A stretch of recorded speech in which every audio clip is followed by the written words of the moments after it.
Welcome to HMG Live, a production of HMG Strategy, your global partner helping you to reimagine the business and reinvent the future of work.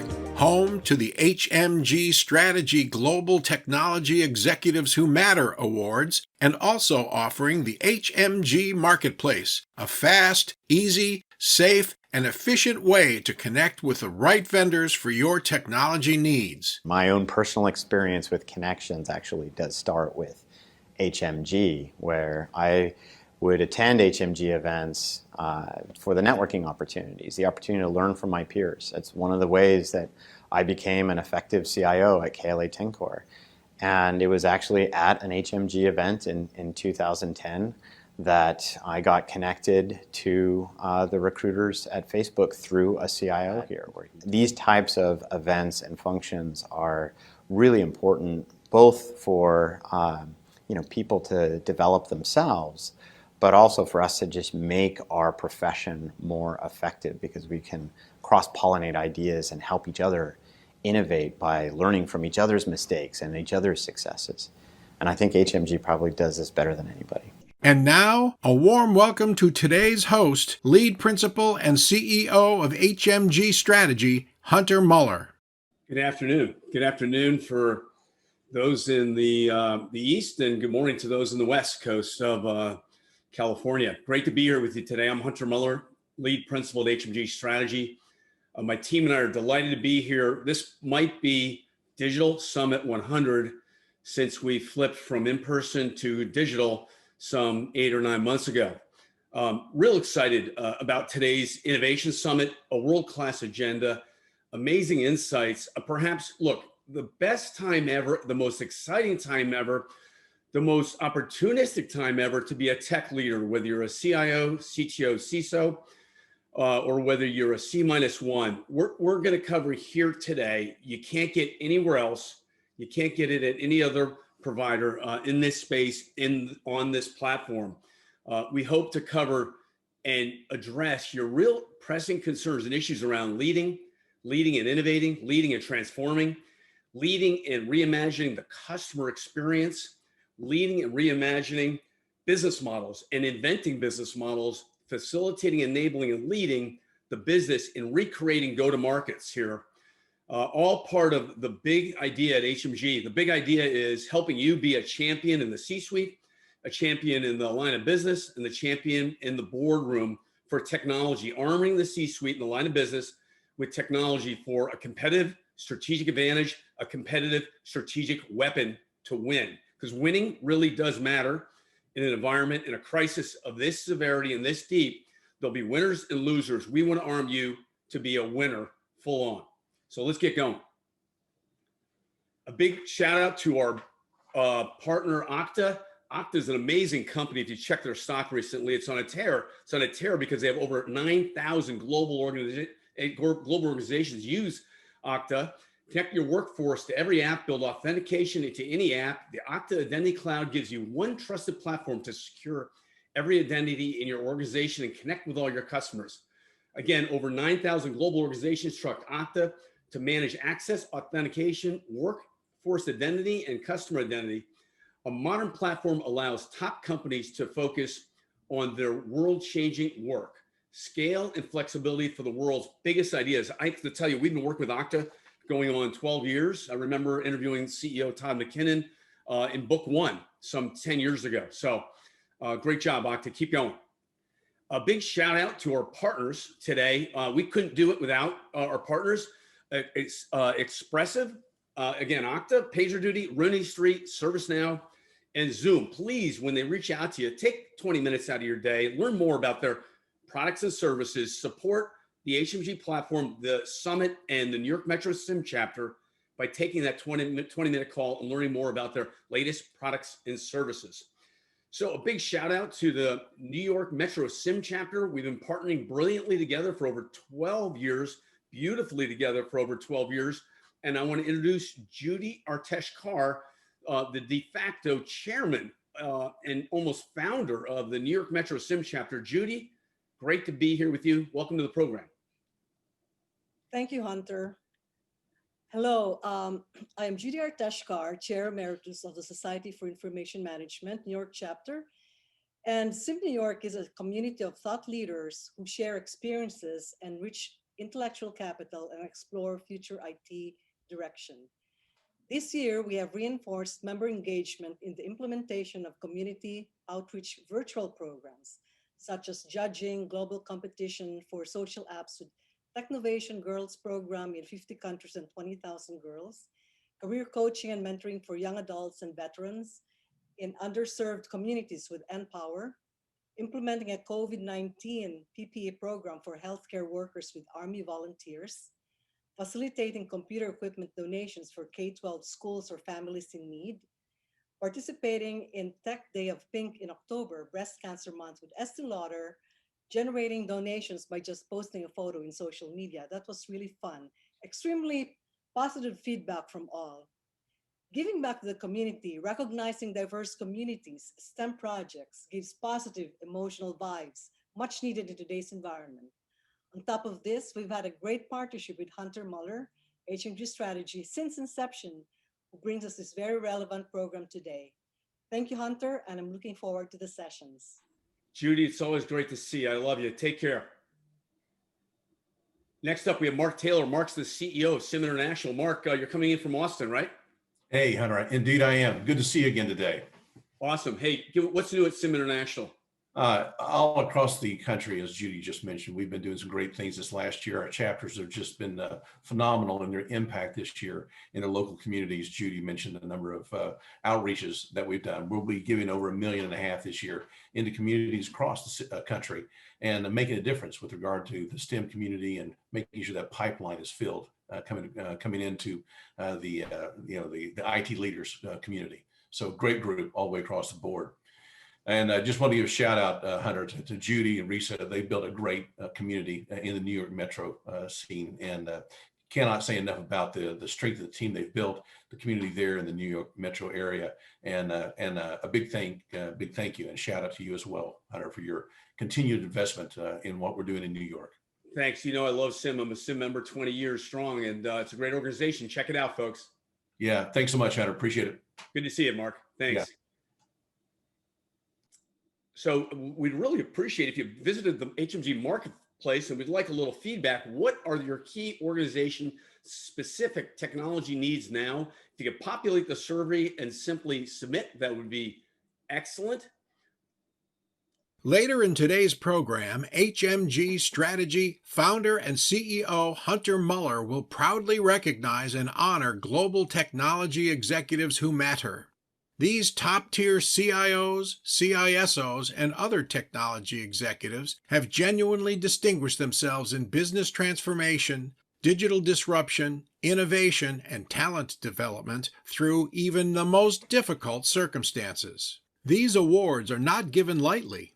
They are earned. Recipients join an elite community of forward-thinking global technology executives in the HMG Strategy community. We are delighted to celebrate these exemplary leaders and their teams who have delivered unparalleled value to their organizations, their communities, and our world. Please stay with us for the award ceremony and meet the 2020 Global Technology Executives who matter. And thanks for zooming in. Hey, first up, we have Chris Bedi. Chris is the CIO at ServiceNow. Chris, welcome to the program.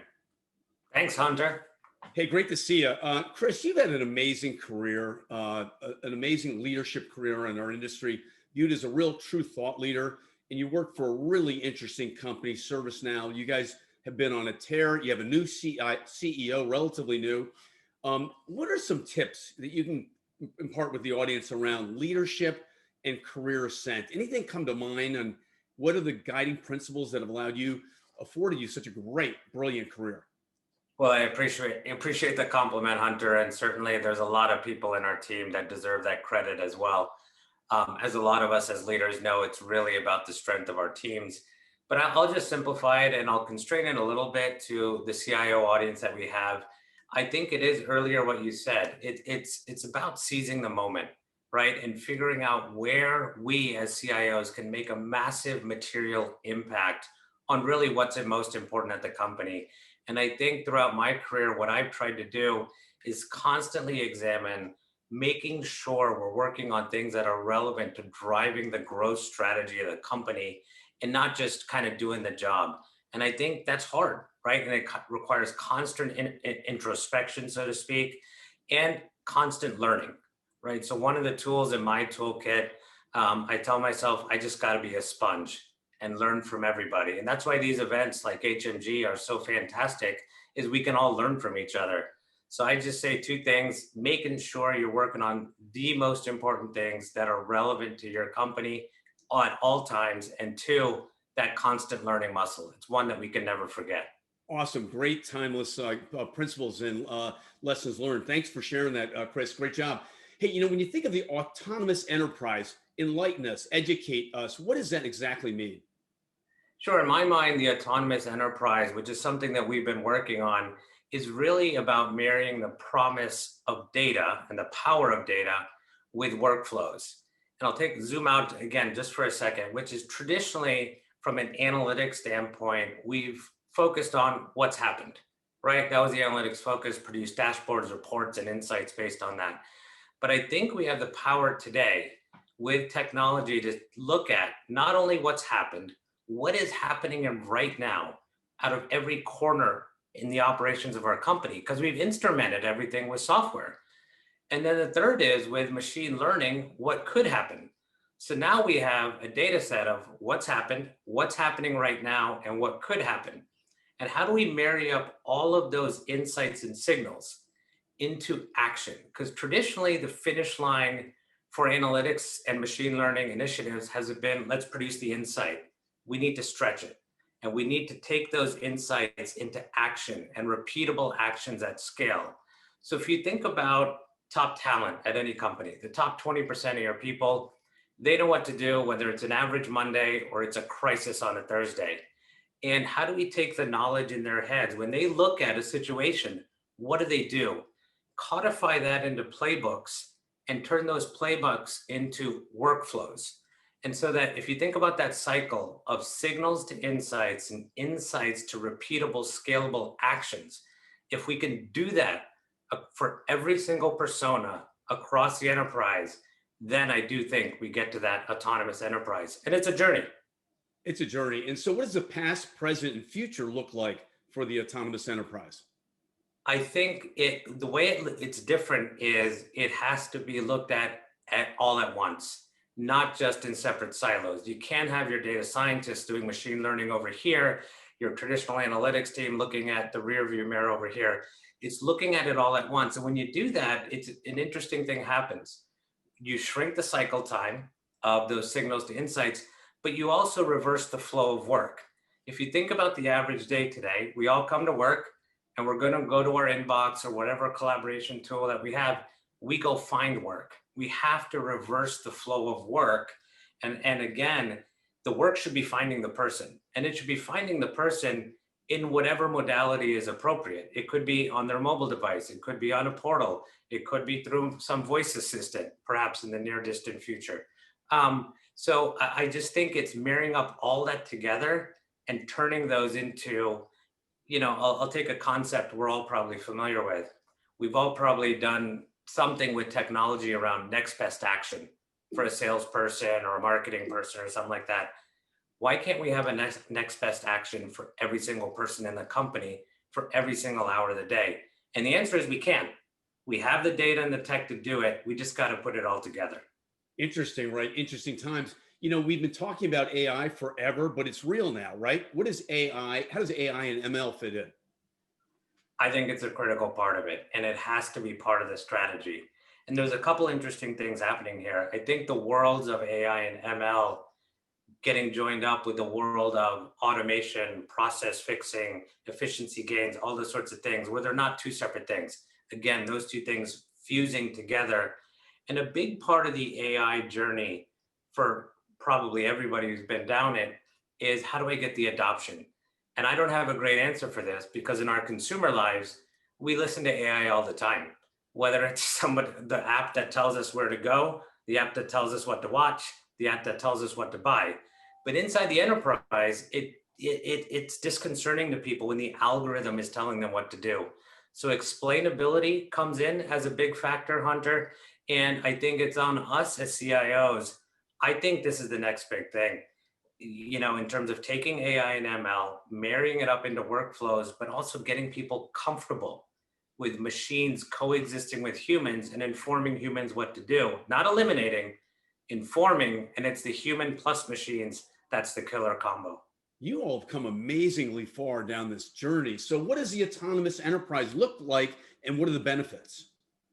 So Hunter, I'll give you a simple example in our context. So we have a lot of companies, 80% of the Fortune 500 trust ServiceNow to run a number of their digital workflows. And we want to be proactive in serving those customers. And we had a lot of field organizations that would try and do all the right things, and they'd look at dashboards and stuff like that. But it wasn't always the same action. It wasn't always the best action. And it wasn't always, repeated in the right way. So we fused all of that together with exactly what I talked about taking signals from our cloud, marrying that up with machine learning and insights, and then instrumenting automated workflows. So if that something is going wrong with a customer, we're proactively reaching out to them with the right next best action to help that customer further along their journey. And it's not just with the standard renewals. It could be for 3 months in, and we noticed a behavior, the machine learning algorithm picks something up different. So that's a real tangible example. So the outcomes are a couple. I think one is really important and big, and this often gets missed: scaling the talent, right? So if you think about the knowledge that's in the top 20% of your people's heads, scaling that. So everybody has that knowledge. That's big. The other one is making sure you always want consistent actions. Oh, we don't know how that's playing out in the field. If you reverse it, so the workflow is fed to the people, you do get that consistent action. And if in business terms, the outcomes would be productivity goes up because people aren't wondering what to do, they're doing it. And in some cases, it's more and more automated. The effectiveness of those actions goes up, which both those things have an impact on the bottom line and the top line for any company. Finally, when you think about this, how does this work with a fast-growing company in a 100% distributed environment? Share with us for a minute, what's a best practice or a lesson learned that you've had in implementing this? I think in the remote environment, it's working, and it's thanks to companies like you mentioned, like Zoom and Okta, and us, right? If you instrument everything via software, it almost doesn't matter where you're working. And so that's the beauty of it, right? Once you instrument it via software, you're preparing your organization for tomorrow's what's sure to be the hybrid workforce. And I think the key, though, is also there's a ton of inefficiency in our enterprises. We got to get rid of all that work. We have to seed, let the machines do all that work, automate the heck out of that work so we can allow our precious human capital to focus on the mission and strategic objectives of the company. And if you haven't done that, if you're not further along on that journey, highly recommend doing it. And it's not just to let the human capital focus, which is a great goal in and of itself. You'll help out the margin profile of your company. Hey, Chris, great to have you here today. And thanks so much for ServiceNow's support of the HMG platform, a global company that matters, as you mentioned, a global peer network that wants to learn about brilliant companies, genius companies like ServiceNow. Great job. Thank you, Hunter. Take care. Have a great event. Yep. Take care and have a good holiday. Next up, we have Robert DeVito. Robert's the customer and partner sales engineer, team lead at Google Chrome, beyond the workplace, thriving in a boundless world with a distributed workforce. Hi there, and thank you for joining Google Chrome Enterprise at HMG Global Innovation Summit. My name is Robert DeVito, and I lead the global customer and partner sales engineering team for Google Chrome. I'm excited to be sharing with you our take on the workplace after the drastic pivots the pandemic has brought about to businesses and companies in both short and long term. Welcome to the Boundless Workplace. Work is less and less about where. We all know this. In our professional lifetimes alone, we've seen spaces and technology of work change dramatically, moving away from the primacy of large, static, heavily staffed offices full of physical anchors and boundaries. Our cubicles became open floor plans, and now our desks are often wherever they happen to be. Like right now, where most of us happen to be in our home or our home office garage. We've gone from desktops to laptops to phones, landlines to wireless, physical server farms to virtualization, and now workloads in the clouds. From scheduling meeting rooms to calendaring video conferences like this meeting. The shape of business itself has changed too. There's been the steady and honestly sometimes dramatic shift towards services and information work. And the transformation of industries of every kind by big data, which in itself is intangible, without place. In many ways, businesses now exist in a boundless world, populated by an increasing number of workers whose everyday tools are smartphones, PCs, and tablets.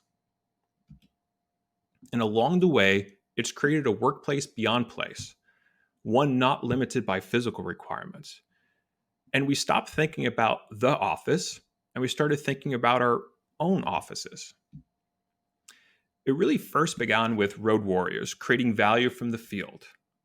And it continues with trends like co-working and imperatives like the need to expand technology to access to the underserved wherever they may be. And with the transformation of personal computing, the devices in our hands, that has fundamentally made our lifestyles mobile. This in turn enables the work from home or really work from anywhere model and drives an incredible demand for it. If we didn't already know this, we do know now. There are all pre-pandemic numbers that were already on a significant uptick before COVID. These changes aren't stopping. In fact, trends show the shift is only accelerating. Employees, especially employees we want more of this. Interestingly, they really want more of this. More than a third would take a pay cut to work from home. Of course, the pre-COVID stats continue here. Now that essentially 100% of us had the chance to work remotely, it'll be really interesting to see where these numbers sit now and months to come. Bottom line is the best talent works and also wants to work and expects to work this way. And as companies see the benefits too, the shifts are actually shaping businesses and technology decisions. It's a new age based on the new way we now work. And as we read this quote, COVID has been a force and function that has brought the new age to all of us with an unprecedented speed.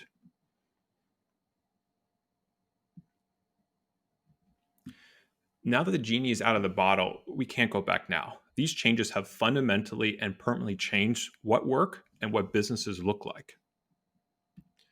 This is the age of the cloud worker. It's been coming, and now, suddenly for many of us, we're in it, from our front lines and throughout all our organizations. But do we actually recognize what it means? Do we know how to operate in it and seize its potential? But first, let's make sure we're on the same page about the term. Maybe you heard it before, maybe you heard it from us, but it's also worth defining again. Here's a real simple practical definition. A person uses a laptop, they use apps, cloud apps daily, and they spend more than 3 hours a day working in a browser. And in a recent study that found 2 in 5 information workers already qualify as a cloud worker based on how they use technology. And that's up from 1 in 4 just 2 years ago. And keep in mind, this is a pre-pandemic data point. Overnight, we all had to start learning how to be a cloud worker. Cloud workers are the workers who are native to our boundless worlds. They exist across all industries, from retail to construction to healthcare to professional services and beyond. And across all functions, anywhere from the boardroom to the front line. And as this trend continues, virtually any role has the potential to become a cloud worker. And COVID has really proven this to be true. Each cloud worker adds agility and flexibility to the enterprise. But the key is once they're connected and in sync, they form the cloud workforce where their individual strengths are amplified at scale. Connected to each other, yes, but also to all the pieces of the business and the environments where it operates. And when in sync, it's about having business critical data in real time shared with those who need it, when they need it, and being ready to collaborate with the right people to tap into what they know, see, can reveal and accomplish even far from HQ in the office. The cloud workforce can be a force multiplier for business. Another way of thinking about it is a sum greater than its parts. A competitive advantage that needs to be better insights, which can reveal and create business opportunities and readies the business to seize them while they get stronger from the inside and the out. If they weren't already, these attributes can now be a critical part of business continuity planning, which honestly, in reality, we're all making part of our post-recovery priorities. Of course, seizing this competitive advantage means retaining the best talent. And we saw this confirmed in a recent Stanford research. And managing these new ways of working means dealing with new challenges. The same great things that create the cloud worker advantage, their mobility, untethered potential, and their placelessness, can also introduce risk. With the predictability and physical protections of the old placed workplace, new vulnerabilities exist, security threats, risk around shadow IT, and more. So how we empower the cloud workforce is critical. It will demand a mindset change, though. We'll need to reshape our organizations in support of these cloud workers, enable them to thrive even as we face these unprecedented changes. And we need to be honest that the necessary tools for both cloud workers themselves and the IT teams who support them probably aren't all in place today. But if we can do it right, the way we set up our technology can not only empower them and help seize the business advantage, but actually influence far more within our companies. We've seen the role of a CIO shift as companies tackle digital transformation, taking a seat at a bigger table and establishing IT not as a cost center, but as a revenue driver by helping create new products and services. The shift to a model built around the cloud workers puts IT in a position to influence the business across HR, operations, business strategy, and more, each of us enabling a culture alongside productivity and efficiency. Shifting enterprise model is easy, right? But really it starts with the right technology choices that are native to the boundless workplace and built with a cloud workforce in mind. Because these right choices for cloud workers are the right choice for businesses. Let's take a look at 4 key categories of change. It starts with the right security, the right level of control for IT, the right user tools, and the right devices. The good news is the right choices here can also help create value through reduced acquisition and operational costs, improve uptime, reduce data risk, and more efficiencies that drive savings and can free up resources for other important investments and projects. Now let's begin with security. Usually that's what's on top of everybody's mind. We talked about the landscape that the cloud work exists in and the security implications to consider, from compliance to data handling to data loss. This can often seem like a trade-off between empowerment and keeping users and companies' data secure. But the right platform, tools, and devices for cloud workers shouldn't involve any trade-off. They should have security be built right in and be able to handle any cloud worker scenario. They should give IT the visibility and control they need to manage and set security-related policies across extensions, browsers, apps, and devices. And third, they should keep users secure as they work seamlessly protecting them from malicious activity. Another big step is establishing the right level of control for IT. As they take on more of a significant role in driving the business advantage, your teams need to be ready to manage an IT environment that meets the needs of cloud workers at scale. The right choice of platform should not come at the expense of IT admin time, burden them, or add any more complexity. It should give IT the visibility and control they need to manage those extensions and policies across the entire organization. They should be easy to deploy at scale so the IT teams can spend time on other needs of the business. Feature streamlined consoles with granular controls and an intuitive UI UX. come with the peace of mind with 24/7 support in the case your IT teams need. Next, let's talk about productivity. The application that cloud workers use every day are their most important tools. They master them to stay productive and connected with their collaborators. At a minimal, the cloud workers need a platform that is compatible with most business applications.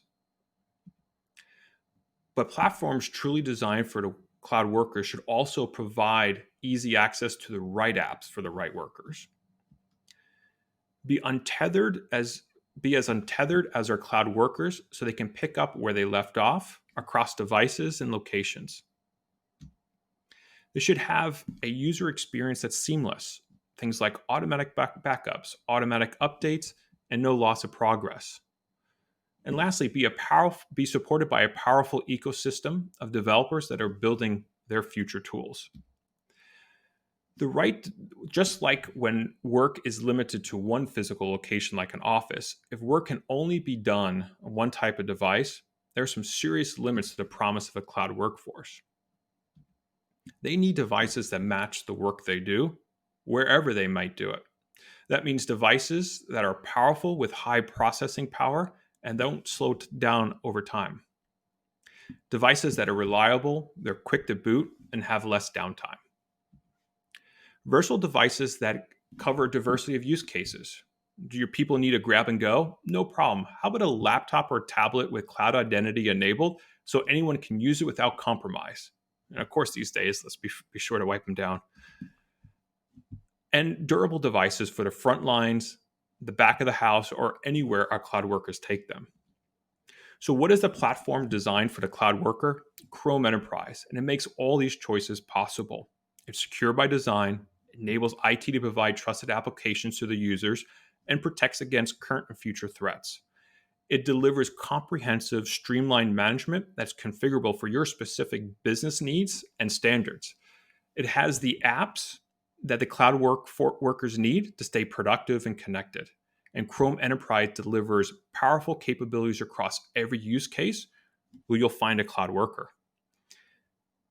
Because a workplace beyond place is here, and so is the cloud worker. This is their age and is not a problem to be solved. Honestly, it's an opportunity to be seized. We noted before that crises like the coronavirus are forcing functions that test the shapes and strategies of an organization, and as a result, also reveals truths quicker. So what does it take to make the cloud workforce work for you? And also to become not a company that simply has a cloud workforce, but to become a true cloud organization because of what it can unlock? It takes a mindset made for today and for what it might be coming tomorrow. It takes recognition of the business, the critical need for empowered cloud workers in this new normal, and belief in the competitive advantage that there's for the enterprise that can seize it. I don't need to describe the urgency of the moment, but this is our moment. It's a chance to rise to the occasion, to adapt and thrive within the workplace and beyond. And as we read the earlier quote from Synchrony Bank, they were faced with dramatic change like most of us. Chromebook Enterprise allowed them to meet this challenge now and provide them with the flexibility for the future. And we all know it's not easy. That's why we're ready to help with a roadmap for the journey to cloud workforce and what it can deliver. We here at the Google Enterprise team really look forward to working with you on your journey ahead. Thank you for joining us today. Big thanks to Robert DeVito and the Google Chrome team. Great job. Next up, we have Jim Swanson. Jim's the EVP and Enterprise CIO at Johnson & Johnson, discussing the IT leadership needs to seize this moment. Hey, Jim, great. Welcome to the program. Great to have you. Hey, Hunter. Great to be here. Thanks for having me. It's always good to see you. You know, Jim, you've had such an amazing career. Same kind of career question I asked Jim, Bedi, if that's fair. Defining moments in your career ascent, what is it, you know, those decisions that really propelled you forward? What can you share with the audience? Just a brief kind of a lesson learned. Okay, great question. I think what's always excited me is I've been very passionate about this convergence of science and technology. and in companies that have a real mission that I care about. I've been in healthcare a number of years. I was in agriculture a number of years. Both of those are really important because, you know, we all need to eat, hence agriculture, and we want to do it in a sustainable way. We all have healthcare needs, and we want to make sure we're taking care of ourselves, our families, our parents and children, et cetera. And this combination of science, which is my background, but also technology into that mission is really what has inspired me to try to be as impactful as I can using technology to drive it. And that has led to so many wonderful opportunities and experiences. I've lived abroad, in Germany and England. I've been to almost every country, meeting wonderful people and different cultures and experiences, and having that appetite and passion to want to transform healthcare, transform agriculture has, with science and technology, has really driven this passion I have, and the rest is taking care of itself. And having opportunities like this where you can talk about it and you can exchange ideas with other great thought leaders and really build your knowledge base. And the other thing I would say is being a continual learner.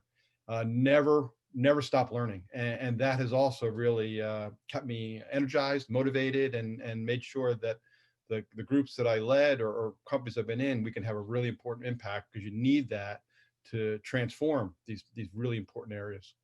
And Jim, you've also had a passion for data and the digital road ahead, right?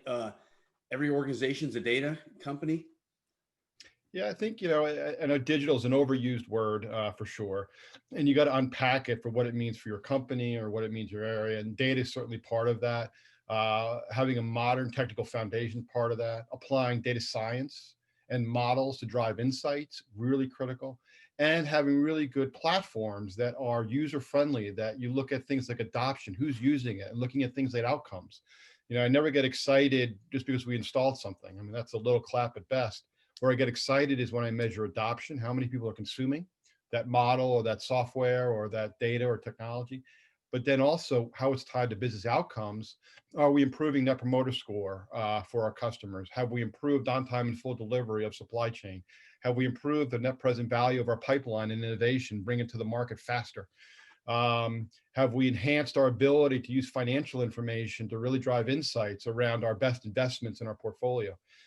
Those things really can transform a company. It changes the way IT is viewed in a company, and you're actually changing the impact for the company going forward for the customers you serve. And so what greater opportunity to be able to use digital with your company's mission that's important for your customers and be transformative. And I get out of bed every morning excited about the possibilities that you can achieve. What has changed for you at Johnson & Johnson pre-pandemic and now post-pandemic in terms of the perception of IT?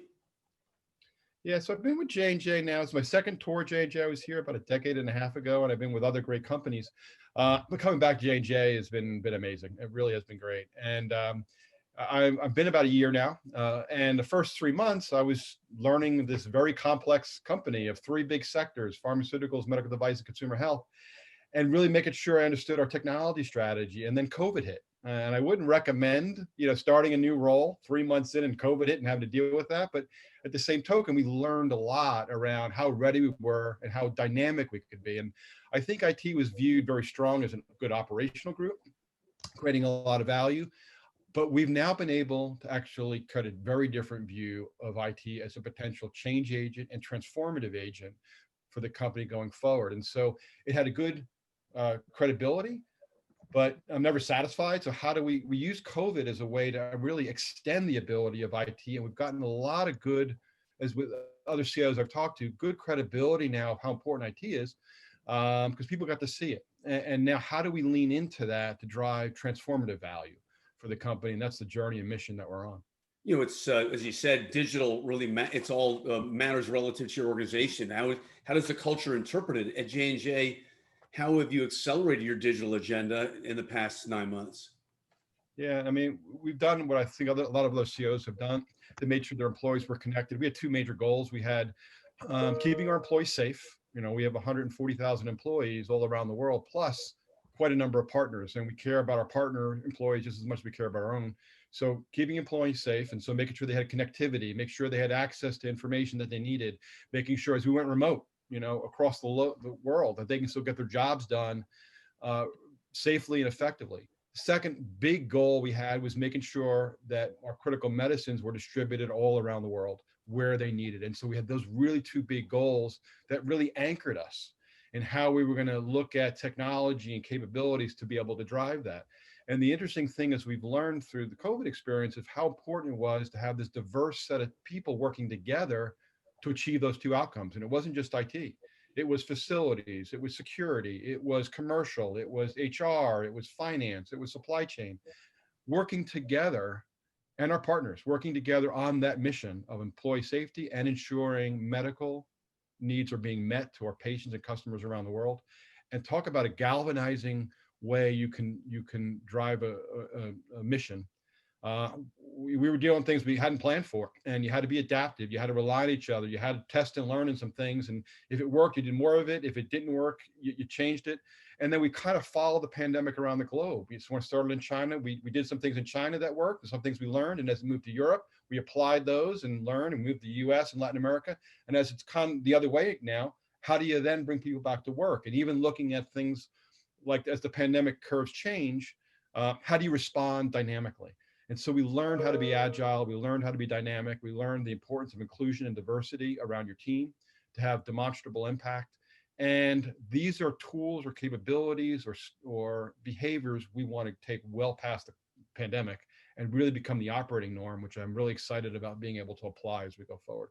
You know, Jim, you've always had a very thoughtful career in the companies you've gotten aligned with. And I got to believe you really believe in the mission and the vision of Johnson & Johnson. And it's really one of those iconic companies, incredible history in the world and in the US, right?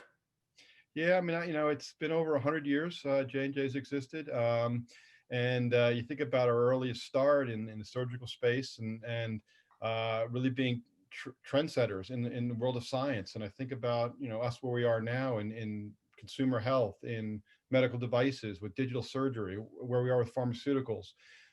Continuing to transform healthcare, not just support it. And that really is the core of the mission of the company. And that's also anchored in our credo. How we act and operate, our patients at the center first, caring for employees and making sure that they're healthy and safe and in a good environment, the communities we work in and giving back to those communities. And if you do all those three things really well, then you will deliver a fair return to your shareholders. And so that has been the mantra for J&J when I was here last and when I'm here now. And it's not marketing. It really is in the core and the company of every action we do. It's anchored in our credo, focused on our patients and our healthcare professionals we serve, and ensuring employee and community are also supported. And that has been really amazing to be part of that and use that as our guide for all of our key decisions. A little more about the galvanizing aspect of the culture in the context of the pandemic and the mission and vision of J&J. Interesting story. Do you have an interesting anecdote? Yeah, say the question again. I'm sorry. Well, this pandemic is like once in 100 years, right? So it's not average. So what the kind of galvanizing aspect within the culture that really stuck out in your mind, a story that really was like, wow, this is exciting and amazing to be in such a great company at such a different, unusual time? Yeah, it goes back to this combination of taking care of employees. And we had what we called their on-site superheroes, people that had to be physically at the site. You might be a supply chain person. We couldn't do that virtually. You had to physically be there to construct a product, or some of my employees that for our critical infrastructure, they needed to be on site. And we called them the superheroes because they showed up at that work. We made sure they were safe. And what ended up happening was we created this galvanizing, focus of our on-site superheroes with our remote workers tied to the mission that we were trying to achieve. We're making sure those products were getting out to the people that needed them, and thinking about this as a global activity, not a local or regional one. And we really galvanized together on it. And we knew technology was a critical component of that, along with the other capabilities like HR, like facilities, like commercial, like supply chain. So we really worked together effectively to drive it. And one simple example, as countries were shutting down supplies, not moving outside their country because they were fearful of, well, we can't move this product because we need it in the market. We had to reimagine dynamically our supply chain. All of a sudden you didn't have the raw materials that you used to have from the places you used to get them. And how do you reimagine that? So we use data science, we used our data with procurement, working together in our supply chain folks to reimagine those connections and then still deliver critical supply. And then taking some of our raw materials we use for other products that may be appropriate for some of the things we need and then redistribute those. So even PPE, making sure those were available and when it was in short supply. So just using the opportunity to really bring diverse leaders together across the whole company, aligned to a common goal, and doing extraordinary things you could have never planned for. And it wasn't in years and months, it was in days and weeks at most. That's the time frame we had. So what can we do to kind of keep that momentum going post-pandemic and make that more of our operating norm? Because I think it'll be transformative, not only for our company and our partners we work with, but for other companies that have gone through something similar. Hey, Jim, thanks so much for coming on the Global Summit today and being part of this, part of the HMG network, and such a great fan and friend of HMG. I'm a big fan of yours. Brilliant job. Thank you so much. Thanks, Hunter. Always glad to be here. Really great to see you. Thanks again. Next up, we have Michelle Garvey. Michelle's the CIO at J. Crew. Michelle's going to have a panel. The panelists will introduce themselves, leveraging data to identify and act upon new business opportunities. Michelle, take it away. Thanks, everybody, and welcome. We're going to talk about leveraging data to identify and act on new business opportunities. And I'd like to start by introducing the folks on my panel, one of whom is Jim Swanson, who you just got to see anyway. So Jim, do you want to just quickly introduce yourself? Yep. Hi again. I'm Jim Swanson, the enterprise CAO for Johnson & Johnson. Okay, thanks. How about Saul? Are you there? I sure am. Hey there. Good morning, good afternoon, good evening. My name is Saul Rashidi. I'm the Chief Data and Analytics Officer for Merck Commercial. Prior to that, I was the Chief Data Officer for Sony Music. And prior to that, Chief Data and AI Officer for Royal Caribbean. Happy to be here. Awesome. Welcome. And my buddy Lesley, you're out there? Hi, everyone. I'm Chief Information Officer for NSF International. And just like all of you, I'm working from home. So you're going to hear a whole fleet of grass and landscaping equipment behind me. I apologize if you can hear that. Yeah, it seems like whenever you start a video call, the landscapers all show up together, right? And if they don't, the dog's barking. So I'll probably have some of that coming up pretty soon. And then last but not least, Richard. Hi, everyone. Good afternoon. Richard Entrup, Managing Director at Verizon. I'm in the Enterprise Innovation and 5G Solutions Group. I have responsibility for kind of an evangelist, if you will. I spend most of my time meeting with boards and CIOs and CEOs of companies, helping them understand what all this new technology means to their respective business. So happy to be here. Well, thank you and welcome, everybody. Very impressive group. I'm very happy to be here myself. Richard, since you were last up and you were talking about Verizon and all the opportunities that have come up with COVID, can you talk a little bit about how COVID has changed Verizon or how it hasn't changed it? Sure. I think internally, the organization has done an amazing job at maintaining communication with the employees. 135,000 of us were quickly shifted to home, an unprecedented scenario, right? I mean, we built disaster recovery plans to manage one or two sites being out, but the entire organization being shifted the way it was rather dramatic, as I'm sure everyone's was.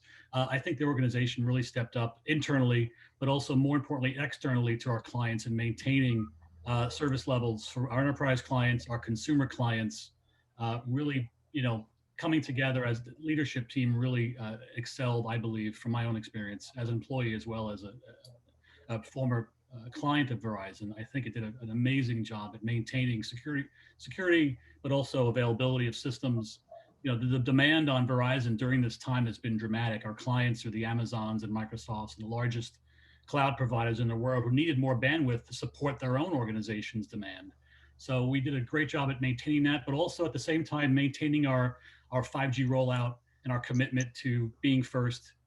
We have not let up on our capital investment of rolling out infrastructure to support the 5G infrastructure. So I think we fared quite well.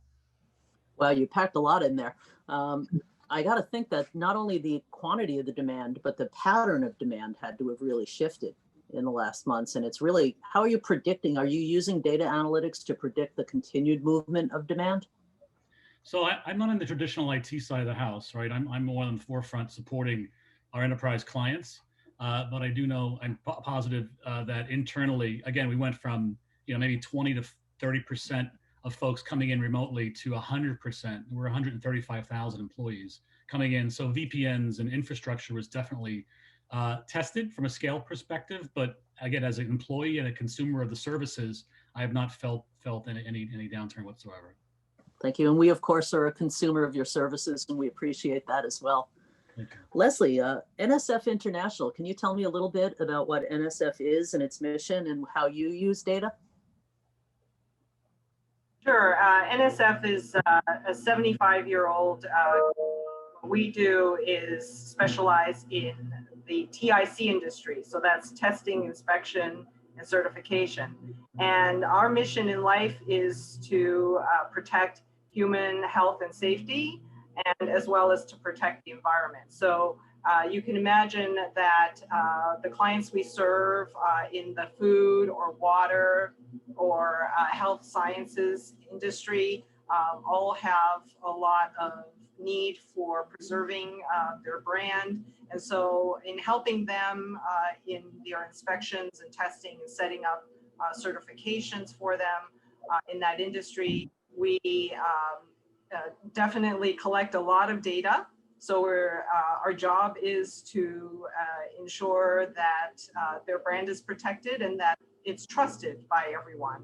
And in that regard, data is absolutely essential to everything we do in our service delivery.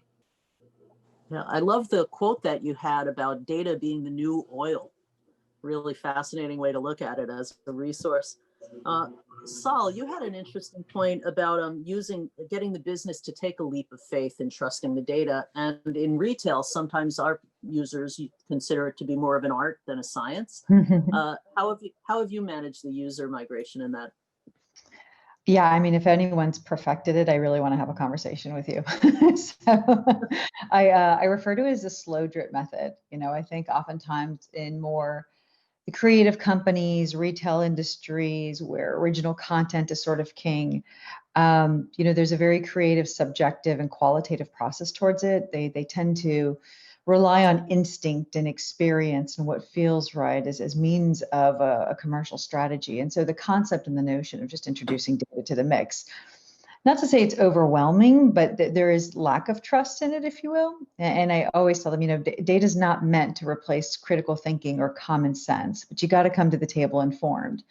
And with the competitive landscape that's ahead of us, it's really around having the right information at the right time. And so take that leap of faith. And with the relationships that you build over time, some are more willing to kind of take a look at the information and make more well-rounded or balanced decisions, while others are still waiting and kind of seeing how things turn out before they take a leap of faith. And at the end of the day, it comes down to their P&L and their ability and their wantingness to take that risk and impacting their P&L. So I usually call it the slow drip method. At least that's what's worked out, is don't overwhelm them with it. Don't go into tech talk with it. It's around understanding their aspirations and their visions and pain points and solving one problem with them. And so I always say, think big, start small, and then you can scale quickly. But without having the relationships in place and solving a small problem for them, that leap of faith will never take forward. But once you have it, you're good to go. I love that focus on having a relationship and credibility, because I think we may be in a tech field, but having credibility in your personal relationships is so critical to change management and moving the ball down the field, no matter where you are. But it sounds like underneath that, there's some insight on some maybe lessons learned or opportunities, if you could share those. Yeah, I think when I started my career earlier in the days, everything was very systems focused. And it's what I call sort of the defensive playbook, or the back office stuff, the unglamorous things. And it was really around data ingestions and ETL pipelines and building a data ecosystems and platforms and structured data tables and governance and lineage. That's alien talk for the business, for the commercial strategy. And so, I took a pivot and went from being systems focused to really being product focused and empathy focused, and just learning their vernacular, learning the business, sitting in their meetings with them. And I may not have anything to say, but understanding how they measure the health of the business, what triggers, what events, what gauges are they looking at and speaking with. And so it's kind of putting on the business hat, almost as if you sit within that business unit and you own a brand. And then from there, you can start doing problem solvings and you just sort of connect the dots. back from what they talk about, what they experience, what they're frustrated with, and then you become the problem solver for them. And then you start connecting the dots across the systems and the ecosystems and the landscapes. So that pivot definitely helped. And then I always over-index on the relationship and try and uncomplicate the complicated. And that seems to be helping as well.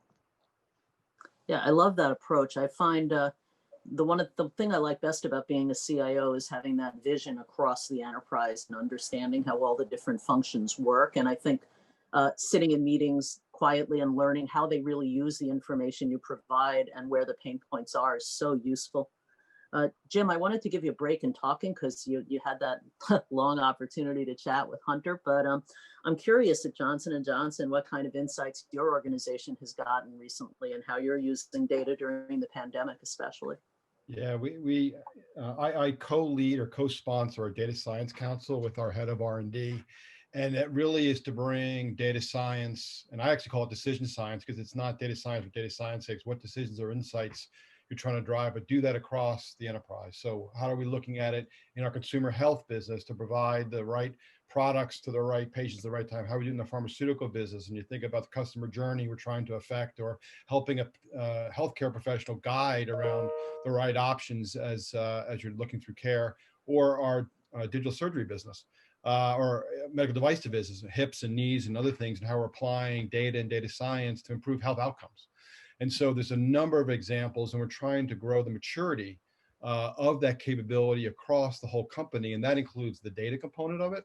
That includes the change management component of it. I think Saul highlighted a number of good examples, and I did a tenure at Merck, so I know Merck very well. And what's amazing to see as you work across multiple companies, is you still have this kind of change management you need to do, and you got to know your audience. You know, how you work with R&D scientists and explain the leverage of data science is different. How you work with supply chain and engineering is different. How you work with commercial, and you have different challenges as you look at these different groups and focuses. But we've had a number of examples of applying data science, and since you asked the COVID example, I'll use our vaccine work as one great example, which is near and dear, I'm sure, to all of our hearts. Is we've actually applied models that took data from multiple sources. We had our supply chain data, we had our early clinical data in R&D, we had our forecast data for commercial, and combined that. And our goal was, how do we improve the scale up of our vaccine? And we were producing one batch of vaccine product about every 2 weeks. And we knew we had to drive efficiencies and scale up the number of batches. And so we had a goal to do a 4x improvement, go from one batch every 2 weeks to 2 batches every half week. And we were able to do that by taking the models and looking at the digital twin of the supply chain process, putting that into a platform, in this case, our e-notebooks that the scientists are working in, using data from multiple sources, using that on scalable compute and cloud in security so we could do it in real time, and we're able to achieve that goal. So a 4x improvement in a relatively short period of time using all those layers, and then the change management with our R&D and supply chain colleagues was being able to learn how to leverage that now to how do we continually advance it. But then I would also say that would be impossible without the tremendous support we have with our business leaders. Matai Memon is our head of R&D for pharma, is a great example. Absolute champion of applying data and data science. Or if I'm looking at consumer health, our chairman for consumer health are an absolute champion of using data. The same thing with our chairwoman around medical devices. So that executive leadership, and then demonstrating the learning of it, and then how do you change the organization, knowing the different phenotypes you work with, are all the secret sauce you need to really invest in. But this, you got to play long ball on this one. You got to continue to work at it. You can't give up after a few tries. But we've had really good examples in the COVID experience, and the vaccine is just one of them. That's great information, and we really appreciate the focus that many companies have been putting on vaccines. It's such an amazing time to be living through. I want to pivot to Richard as we've been talking about relationships. I think everyone's mentioned the importance of relationships. How are your relationships with your CIOs that you deal with evolving now, looking at coming out of this year and looking towards 21? How do you see this impacting priorities and budget decisions going forward?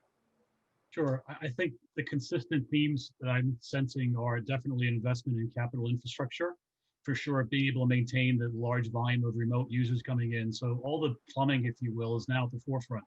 So that we're seeing a large demand in our products and services around infrastructure, scalability. Cybersecurity also is clearly equally important now that everyone's home and people's home devices are being used much more for business. There's concerns there. So those two are top of mind. The others, from a budgetary perspective, digital transformation and demand for it hasn't slowed down, right? I think those organizations that were further on in their digital transformation journeys before COVID have fared quite well during this, and they're continuing a path and reaping the benefits of having the foresight to transfer their businesses to more of a digital storefront versus brick and mortar. And now, those that weren't, unfortunately, are now behind the eight ball, having to catch up. So the investments, I think, are also going into that, ensure that digital transformations are maintained, and or if not expedited. So the demand has actually increased quite a bit. And last but not least, as I mentioned, cybersecurity is some of the key concerns around for CIOs to ensure that the new environments are protected quite well. There was one point I wanted to mention from a governance perspective. I do want to just say that I think the technology's there, right? Whether it's in a data structure, data modeling, having owned data initiatives at the likes of Disney and Christie specifically, I think the challenge is, as Saul mentioned, egos and folks who believe that they know best on what the numbers should be, especially in media and also in art auction and art sales. There's no way data can be more predictive or more precise than a human who's been doing this for 30 years. I think you can prove that wrong, but I think someone mentioned it. It's critical to take tiny steps and quick, short wins to show them that this doesn't replace them. It augments their value proposition to the organization for sure, and that this data can only help them get things decided upon, whether it's a price for a piece of art or whether it's a price of cost for drugs. It can help them get there quicker, but they're still yet making that decision. So that the data, the modeling, the AI, and the machine learning is not replacing those thought leaders and experts. It's augmenting their capabilities to do things faster and more efficient. That's a really fascinating way to look at it. I think about all the changes in data patterns that have happened in 2020. Just thinking, leaving aside human cost, of course, because that's just staggering. But when you think about the shift in workspace, the shift in live entertainment, the shift in service industries, it's really interesting to me to think about how everyone will model this going forward and how you interpret history as a path to model the future. Lesley, I wanted to talk to you a little bit about your data strategy, how you went about implementing one, and how you communicate what a data strategy is. To Saul's point, that doesn't make you seem like you're from Mars. Yeah, absolutely. That's a great point. And so I was fairly new, as Jim was in the role when COVID hit. So in the short time that I've been here, it just became more and more relevant that we had to really put stakes in the ground in terms of a data strategy. I mean, I think it was, people believed that yes, we'll use data in our production of work and in helping our clients, but there really wasn't a very purposeful statement of what we wanted to do and what we wanted to achieve. So things like responding to COVID really quickly with supply chain visibility and predictive models to help our customers really kind of kicked us off when the business found value in being able to provide this kind of consulting to their current customers and be able to look through the supply chain data that we had, maybe not of that specific client, but we had enough globally to understand the patterns that were happening in not in real time, but in very close real time fashion to be able to provide that consulting expertise. And that really sort of laid the groundwork and the foundation for people to pay attention to, hey, we're sitting on something here and we really should proceed in a very calculated manner.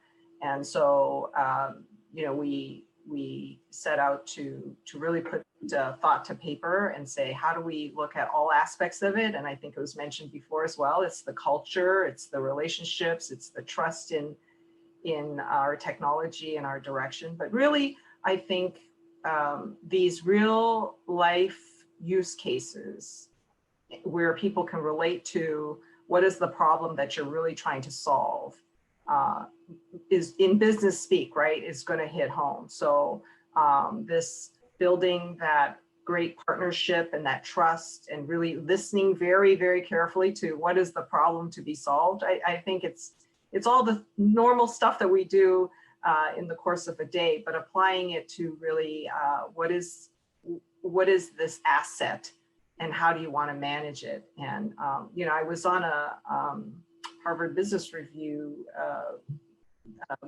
call earlier in the week, and it was, somebody said there was only about 50% of the CDOs surveyed that, you know, organizations are treating corporate data as an asset. And I was shocked and like, wow, only 50%. It's got to be way more than that really should be paying attention to this.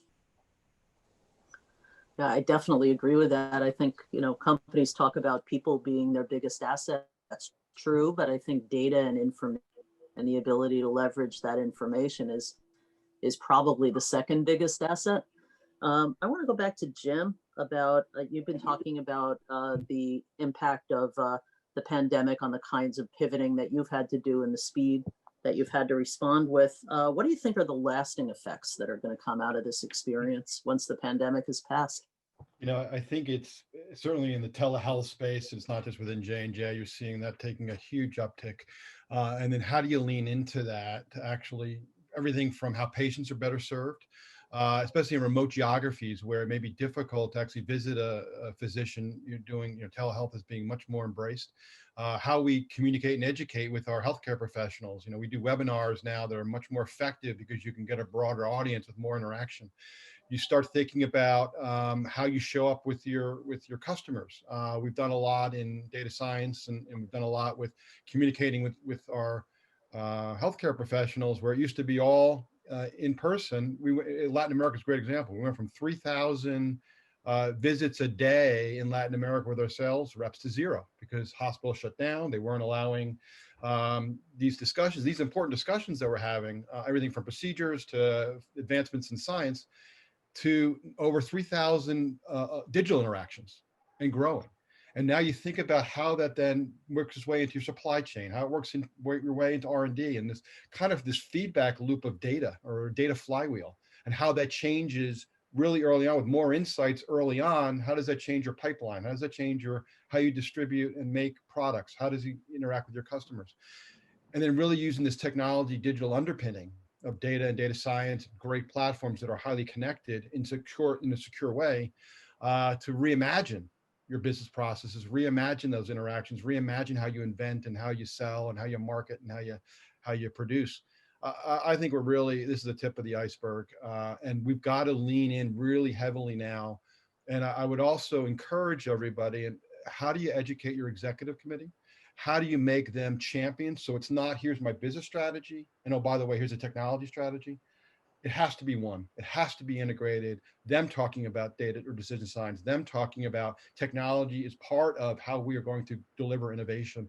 And again, I'm blessed with the executive committee that we have at J&J, and they're leaning in, and it's amazing. I can move 5,000 people in my organization. They can move 140,000 people across the company. So when your words are in their mouth, it's amazing what can happen. So we're just beginning. I mean, I think there's so much opportunity ahead, and I'm excited to be part of it. It's a great point. I always love it when somebody else repeats your idea back to you like it's theirs, because then you know you're aligned and you've won.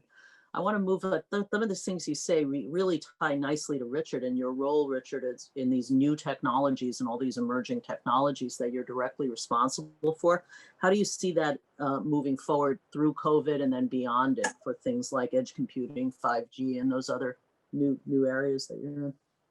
You know, I think the opportunity now, AI and machine learning, AR, VR, cloud and software-defined, cloud native, and IoT. These 4 things have been on a trajectory over the last 5 years, and a kind of a hockey stick curve heading upwards in adoption and what have you, coming out of the trough of disillusionment, if you will, as Gartner coins it.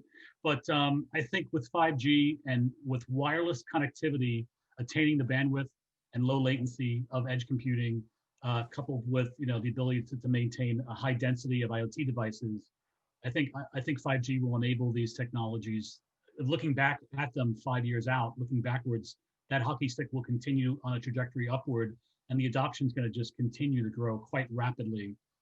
Things like contact tracing and other new things coming out, telemedicine and telehealth for sure, and many other new client and or patient experiences are going to emerge as a result of that.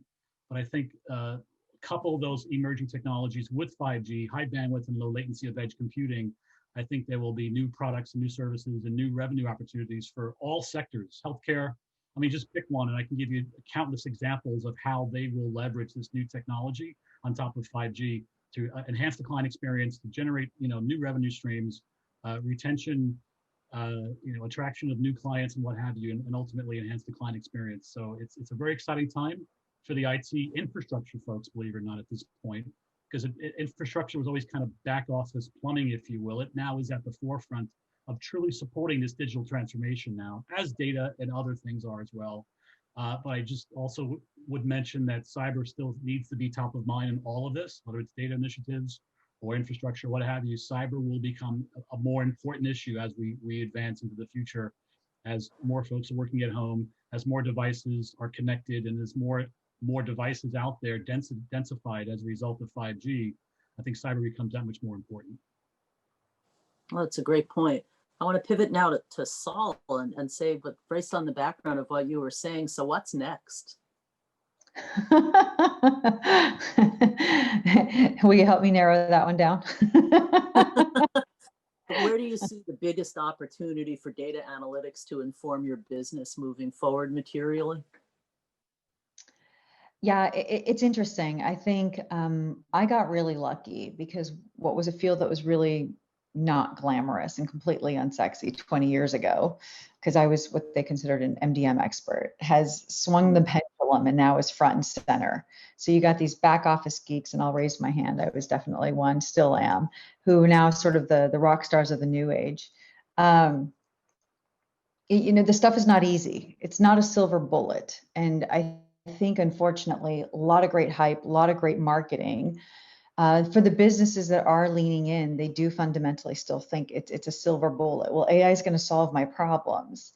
And that's not the case now, because what I fundamentally find, and it doesn't matter what organization I've represented and how amazing and marvelous they are, is we need to master the basics so we can lean in with innovation. And sometimes we just kind of want to skip over that process and go straight to, well, let's solve the problem. And, I think part of my conversation is not that I'm a realist, but to set expectations of we're going to get there, but we've got to be maniacally focused on A, B, and C so that we can together hit that northern light. And so I think in terms of the opportunity, I really loved what someone had to say about educating the executives, knowing that they have very minimal time to spend on this. They just kind of want you to solve their problems for them. Sort of percolating the message of you've got to master the basics before leaning in with innovation. And it's a bit of flying the plane while building it at the same time. You can't spend the entire time on cloud ops and infrastructure and InfoSec. You've got to start providing value really quickly. But I think the other aspect that's really important to the business, and one that I'm starting to lean in on it really more, is I'm like, ROI isn't necessarily related to finances only. So yes, there's top line growth, and of course there's efficiencies and cost optimization techniques you can take. But in this space that we're in right now, there's a cultural ROI, there's a relevancy ROI, and yes, of course, there's a monetary ROI. And everyone tends to lean in on the monetary ROI for the commercial strategy. But there's also a cultural component around setting the mindset within the organization. Technology is a dual responsibility. There's too much to do for it to not be a dual responsibility. And then from a relevancy perspective, if we don't make these investments right now and use these capabilities that are available to us, where are we going to be in a year or in 2 years? And does it support the competitive landscape that we're competing in right now?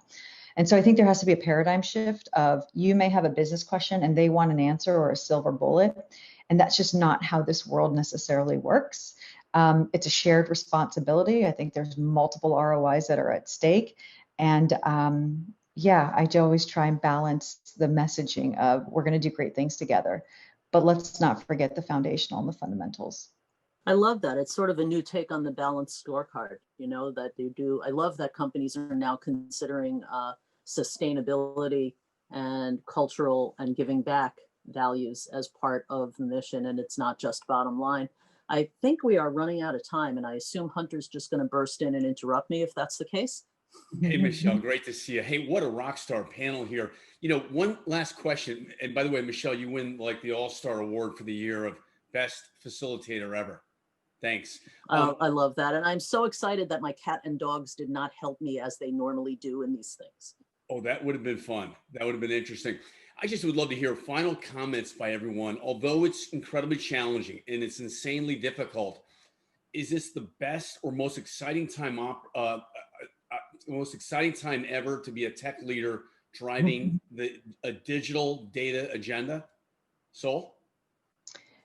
It is, but the expectations are high as well. They want it done, and they wanted it done 2 years ago, even though we just started talking about it 2 months ago. So the pressure's on, right? Yeah, I personally enjoy it. I thrive in it. You know, to quote an old leader of mine, the pace of change is the slowest it's ever going to be. And every day, you know, Moore's law is in full effect. So personally, I'm loving this space. I'm thriving in it. And you never grow up in saying, I want to be a data expert. It kind of chooses you. You don't choose it. And then you naturally fall into paradigms and areas that you fall in love with. And it's a great time. Great stuff. Lesley, final thoughts? Yeah, I mean, the pressure is on. I think every CIO probably feels it. You know, every company's an IT company now, and data's at the center of that. So, very exciting. Excellent, Rich. Nothing to add. I echo both comments. I think IT has always had the opportunity, but now more than ever, to really demonstrate the opportunity to support the business now in new ways. It's just a very exciting time. Excellent. And Jim? Yeah, absolutely. Yes, there's no better time to be. The other thing that was interesting is you just listen to this great panel you have. It would be hard to tell the leaders that were talking, whether it be Sol or Lesley or Michelle, if she was asking a question, or Richard, were they technologists or business people? This blending of the domain of the businesses that we're in, coupled with that technology, is the power. And you put those two things together, it's extraordinary value you can create. And you know, I really appreciate everybody's comments, but it was just amazing listening to Sol and Lesley and Michelle's questions, and Richard. They're business leaders that happen to know technology. That wasn't the case 10 years ago, right? You were a technologist for technology's sake. We're in a different world, and what a great opportunity to be a technology leader. Hey, thanks everyone for coming on the summit today and being part of the program. Really, really appreciate it. Great to see you, Jim, Michelle, Rich, Lesley, great job. And Sol, we're going to continue on here for just a minute. One-on-one. Hey, Sol, question for you. When you think about leadership style, a little bit about your leadership style, both to the women and the men in the audience here, what works for you and what doesn't? Storytelling, building the narrative, relating it back to languages that they know. I think extremely crucial to relate to your audience, to the executives, to the businesses. It kind of ties back to the theme of they're going to take a leap of faith, right? This is a foreign arena for them, even though it may not be foreign for us. And to do that, you have to build the relationships. And to build the relationships, you kind of got to uncomplicate the complicated and build the narrative of why this matters and how it's going to help deepen the relationship with the customers, how it's going to build customer engagement, how we're going to, find new insights that may or may not be accurate or precise to the degree that they would want. But there has to be a leap of faith and experimentation. And like I said, we'll start small and scale from there. But for me, the storytelling aspect has always been front and center. And, you know, it helps that I happen to be an extrovert. So far, so good for me, at least. Oh, excellent. Hey, not to put you on the spot, but how far has it risen up to the executive suite in terms of a CEO saying digital matters, data matters? How far have you risen the vision up to that level? Oh, I mean, I think every one of us, whether you're a panelist or attendee, could say it's top of mind and everyone's talking about it. I think the interesting thing is everyone understands the taglines. And it doesn't matter if it's governance, AI, digital transformation, data and analytics. For me, what's really interesting is when you get past asking 5 questions, what it actually means to the individual and their perception of what it means and what it means for their business and how it's going to help them grow. That's where the variations and definitions and perspectives of that really starts kicking in. So what do you I think everyone's aligned. What do you find is working for you now in your current role, current company, in those questions 6 through 10, and storytelling, getting really granular and painting that vision? You know, it's a new position for me. I'm 100 days in, so I'm still listening and learning. Some of the messages are resonating, but pharma's pharma. It's a different beast, and so I think everyone's on this path, but what it means for different individuals and the pace at which we move forward is where the variabilities are kicking in. So I'd love to say I have an answer. I don't yet. I'm still in the learning phases. Okay, got it. Sure. But, the important thing is getting a culture around this whole idea, right? And the change management piece. Thoughts on that? The good news is everyone's talking about it. The better news is there's now investment in it. I think from my perspective, I would want to see exponential pace versus incremental pace. And there's got to be a sense of urgency based on the competitive landscape that's ahead of us. And for me, the messaging is around, here's the difference between good and great. And here's the difference between slow, incremental, and exponential pace. And to keep up with where we're going, we've kind of got to kick it up a notch and go into that exponential mode. So whatever the 12th gear is. And that's what I'm kind of working through right now. Interesting times, right? When you think of social science and data science, what comes to mind? I think everything we do is social science. I don't think any of those things we do is rocket science. And I love the quote that Jim has used is, it's not data science, it's decision science. And Jim, I'm going to borrow that one. I really like it. It's all about the human element. And I don't know if you guys remember, about 10 years ago, GE had this phenomenal commercial, and it showed the periodic table and all the different elements within the periodic table. But it said that it's missing the one most crucial element, and it had this H sort of zoom out, and it was the human element. Because regardless of what technology is in place, regardless of the buzzwords and the trends, at the end of the day, there's a level of human glue that has to go in to connect all the different pieces to drive the capabilities that I think we all strive for. And so I think, that's the utopic state, is when you've brought in teams that are completely unrelated, agile aside, coming together with an intent, with an anchor. It's difficult, it's challenging, you're learning different spaces, but when it's done and there's just sincerity and authenticity behind it, it's absolutely magic. Sol, I was just on a conference call with my advisory board out in LA. We had a top expert on the virus and on medicines, and they were talking about the vaccine and how long this is really going to play out. We still have a ways to go.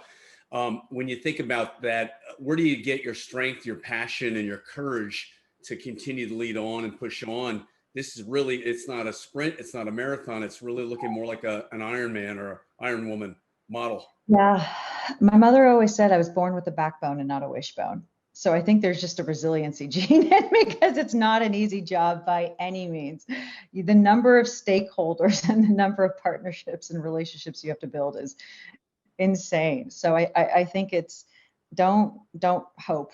This isn't a job for someone who hopes. Have a backbone and not a wishbone, and just be maniacally focused and build what matters, and it'll shine through eventually. So storytelling and influencing skills are huge, right? So a little bit on influencing skills.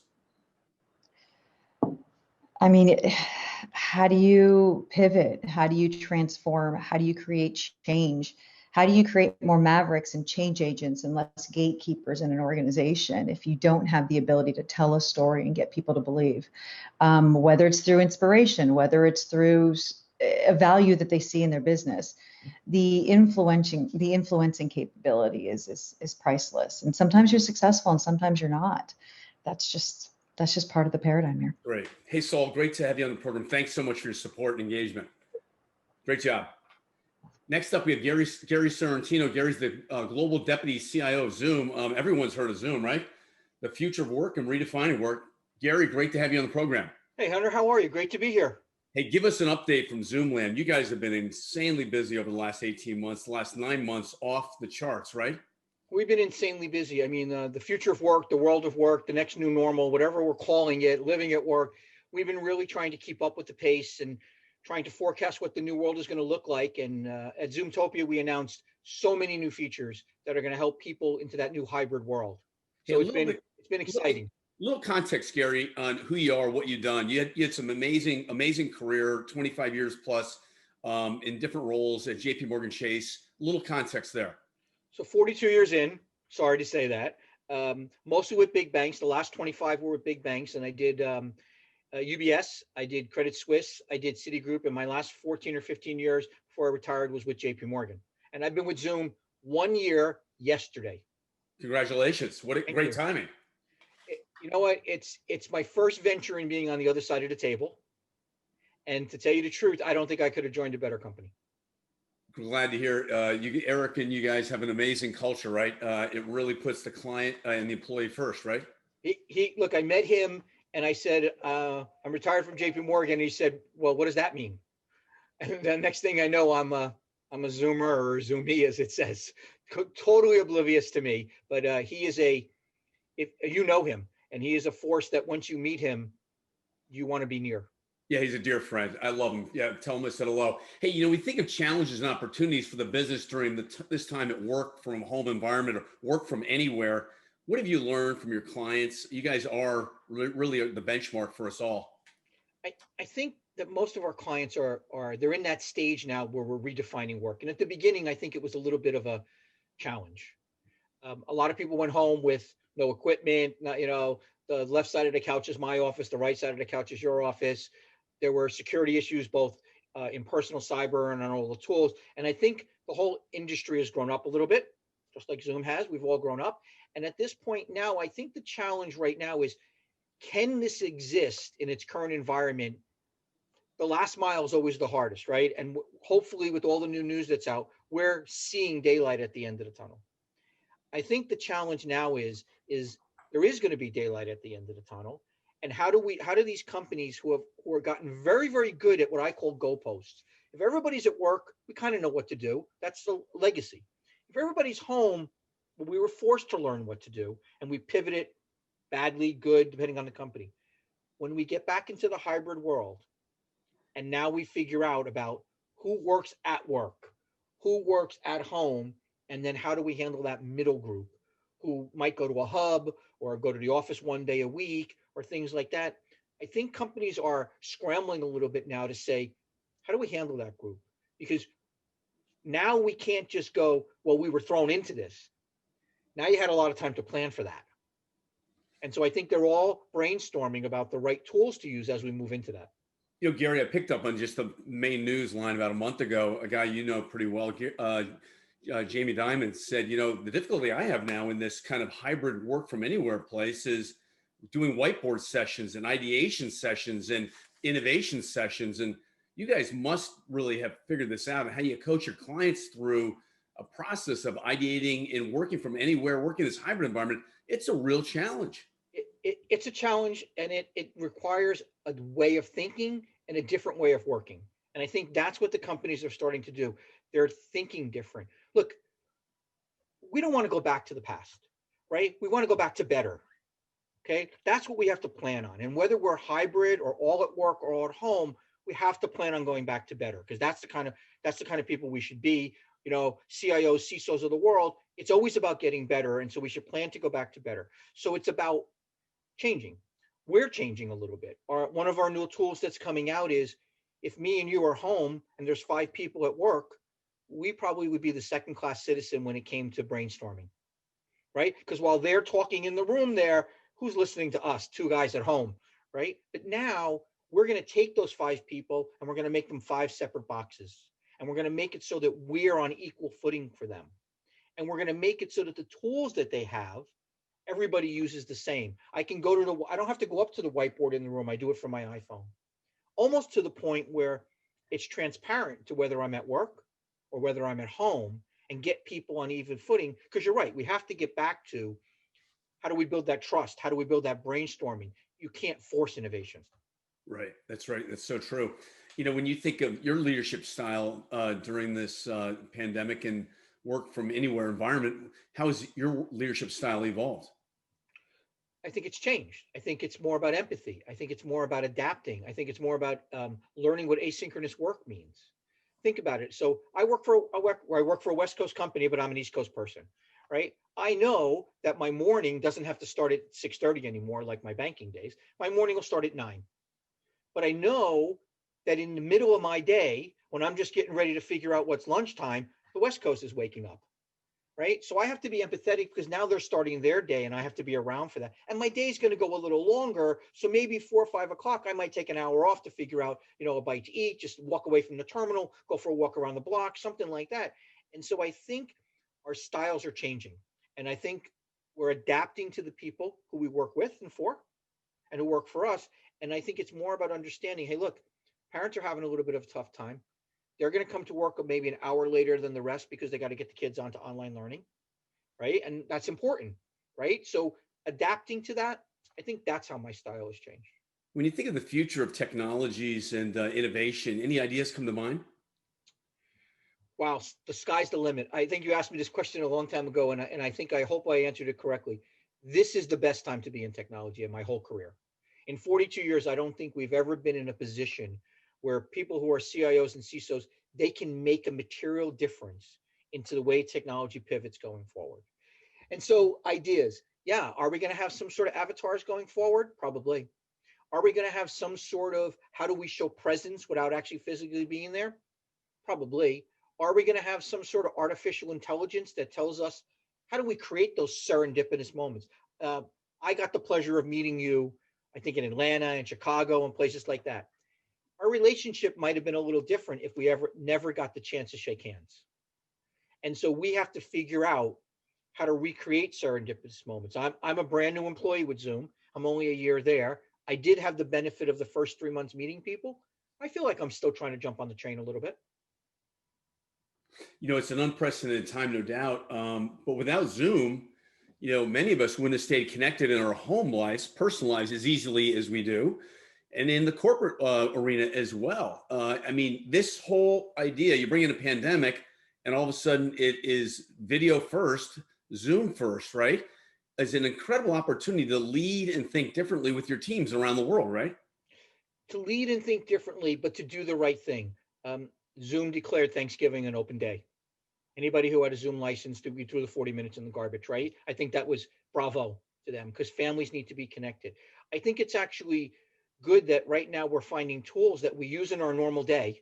So some of the home tools have become corporate tools and some of the corporate tools have become home tools. But it's good to have tools like Zoom where I can Zoom mom and mom can pick up the call at 90, okay, and still pick up the call and talk to her son or call her son from it. So I think that those are what we're looking for, are those frictionless environments that just work. And you're right, keeping in touch with work is important. Keeping in touch with family is very, very important. Culture matters. The late Peter Drucker used to talk about the importance of culture, and I can't think of a better platform or tool than working with Zoom or other related platforms to keep the company moving forward 24/7, 365 into a high-performing team. I agree. Look, you have to keep the culture going, but I think a lot of the high-performing teams did the right thing. They adapted their culture. They didn't drag that yesterday culture into today, okay? And the next culture might be slightly differently. There will be generational gaps and people will be taking over other positions as we go forward. And we really do need to take that culture and have a very forward view on it now, right? And constantly understand you can't, and you quote very important people, but you can't force culture. Right. At the end of the day, it's got to be, you have to take your employee values and mix them to what the company wants and create a culture, because their values will take over. Well, you certainly have an amazing culture at Zoom. Any comment on the culture there again? I can only tell you that if I can I can ping a person like Eric and say, I'm on a call with a client and I need you to join now. And 3 seconds later, the screen opens up and he's there. And the culture is we lean on each other, we support each other, we work with each other, we have common goals.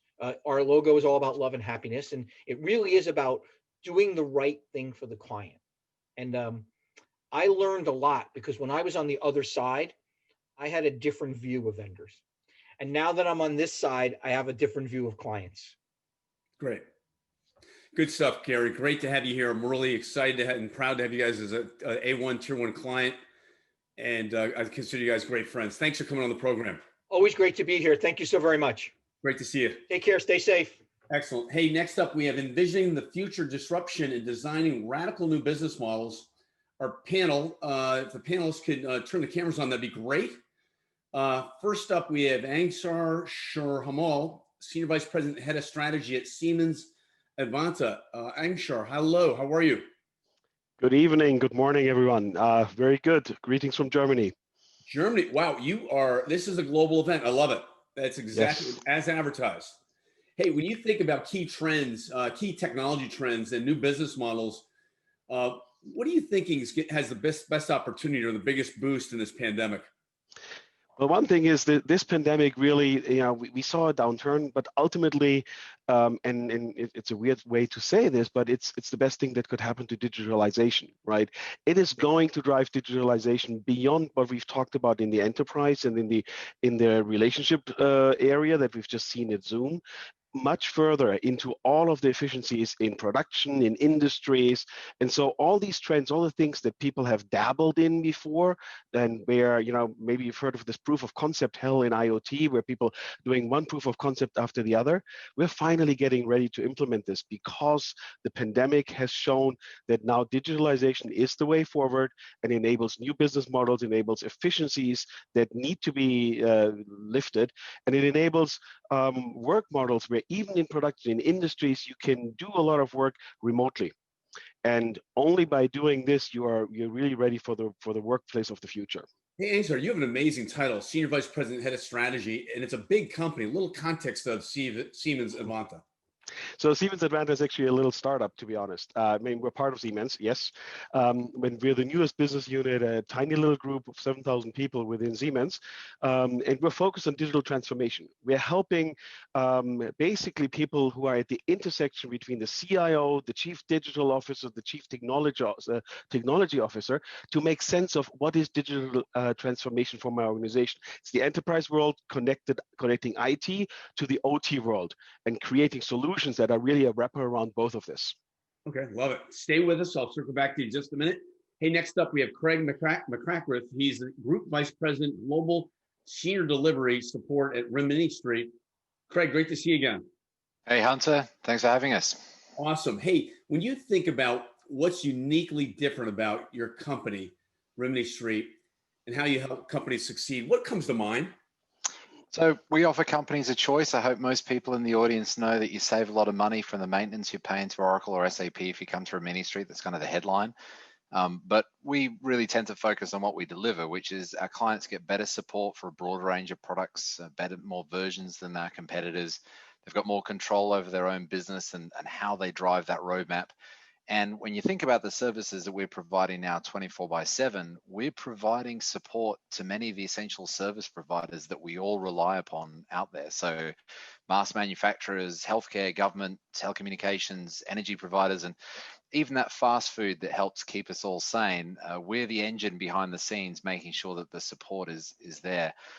Unique for us, all the engineers have 10 or more years of experience. That's in your first and every call. Custom code is included.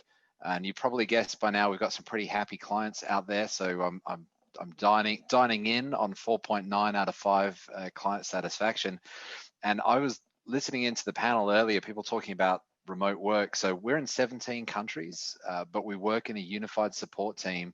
And although we do have some great offices from Pleasanton through to Tokyo, we've been at 80% remote for the last 15 years out of all the engineers that we're running. We love the comments from Zoom and others on how to work remotely. We've been living that dream for many, many years and definitely proving that it can work very, very well.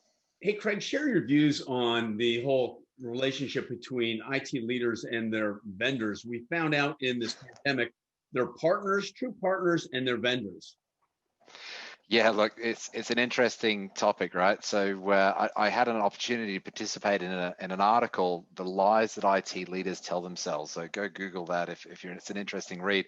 And one of the tips there was to really evaluate who do you have that relationship with. So as a leader in the business, look at the companies you spend the most money with. We all know who those are. And then look at the contacts you really have. Are those contact people account managers focused on renewal sales?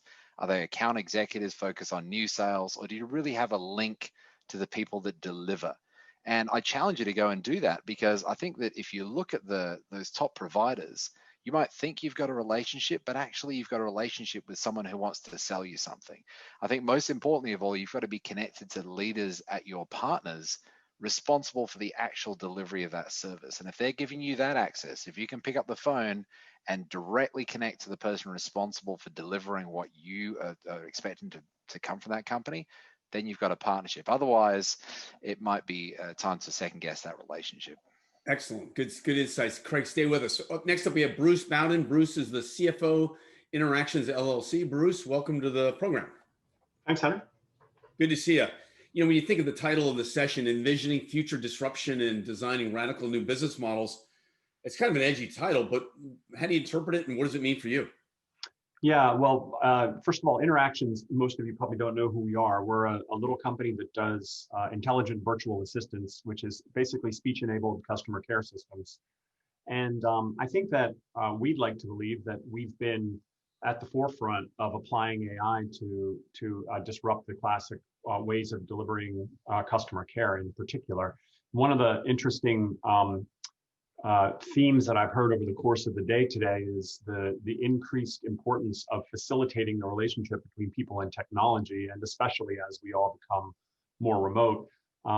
We've been trying to break that compromise for a long time, trying to find a way to make it so that when you call one of your service providers or someone who you bought a product from and you want to interact with the company and you end up talking to a computer, you don't find it awkward and annoying and ineffectual, breaking the compromise between human dialogue and human machine dialogue.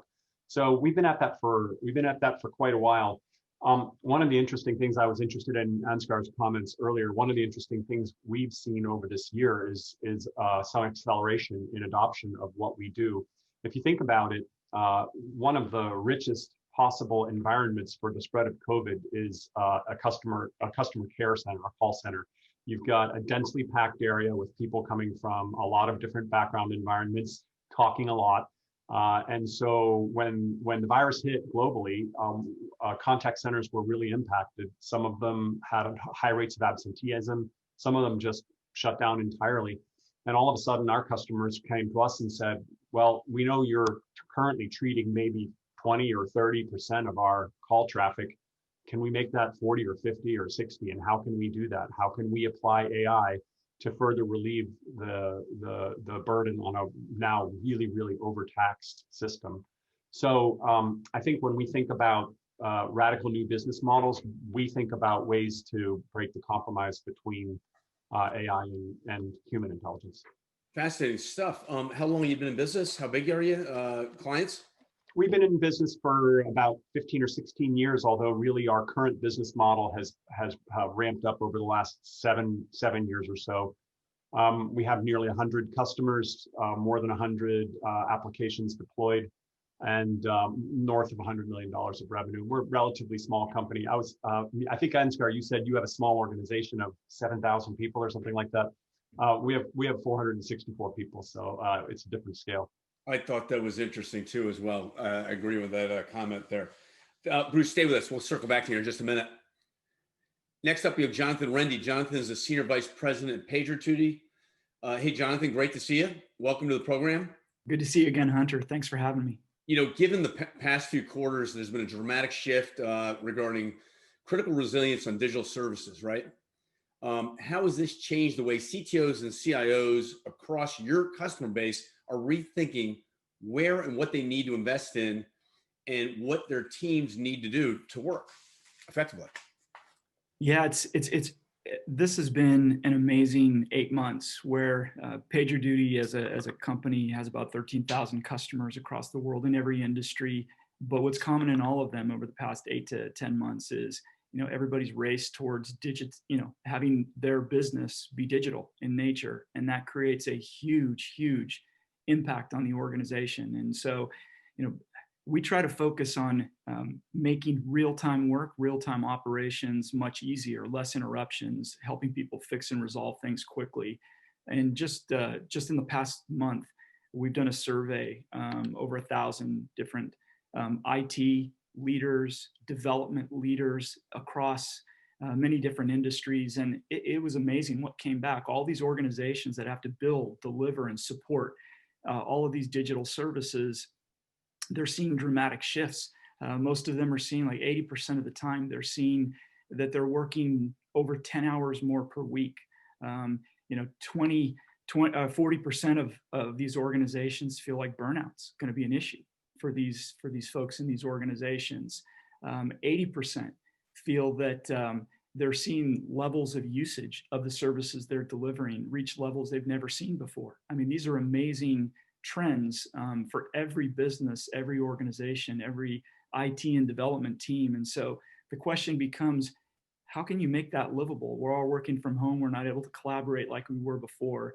When something unexpected happens, how do you deal with that? And so that's where we work with a lot of these organizations to help them not only engage the right people, the minimum people at the right time with the right information, but then really make sure that they can resolve. And a couple things become important. Everybody feels automation, and ML, AI ops is becoming really important. It's a critical piece. And automating more, making life easier for these folks, making it less disruptive so they can focus on building and delivering innovations versus supporting them. That's a critical piece. Hey, Jonathan, what does PagerDuty exactly do? Yeah, PagerDuty is all about, as I said, a little kind of reference there briefly, managing real-time operations, real-time work. So if you think of anytime you have any systems that you're delivering, any services for consumers, for B2B, when those services go down, we work under the premise that those services are built and owned and delivered by individuals, and those folks have to be accountable for them. So when something goes wrong, they have to be engaged. They have to be alerted to that. They have to be brought in so that they can fix those issues. And you have to automate all the context and information so they can solve those problems, in the most effective way in the least amount of time and disruption, because the businesses are relying.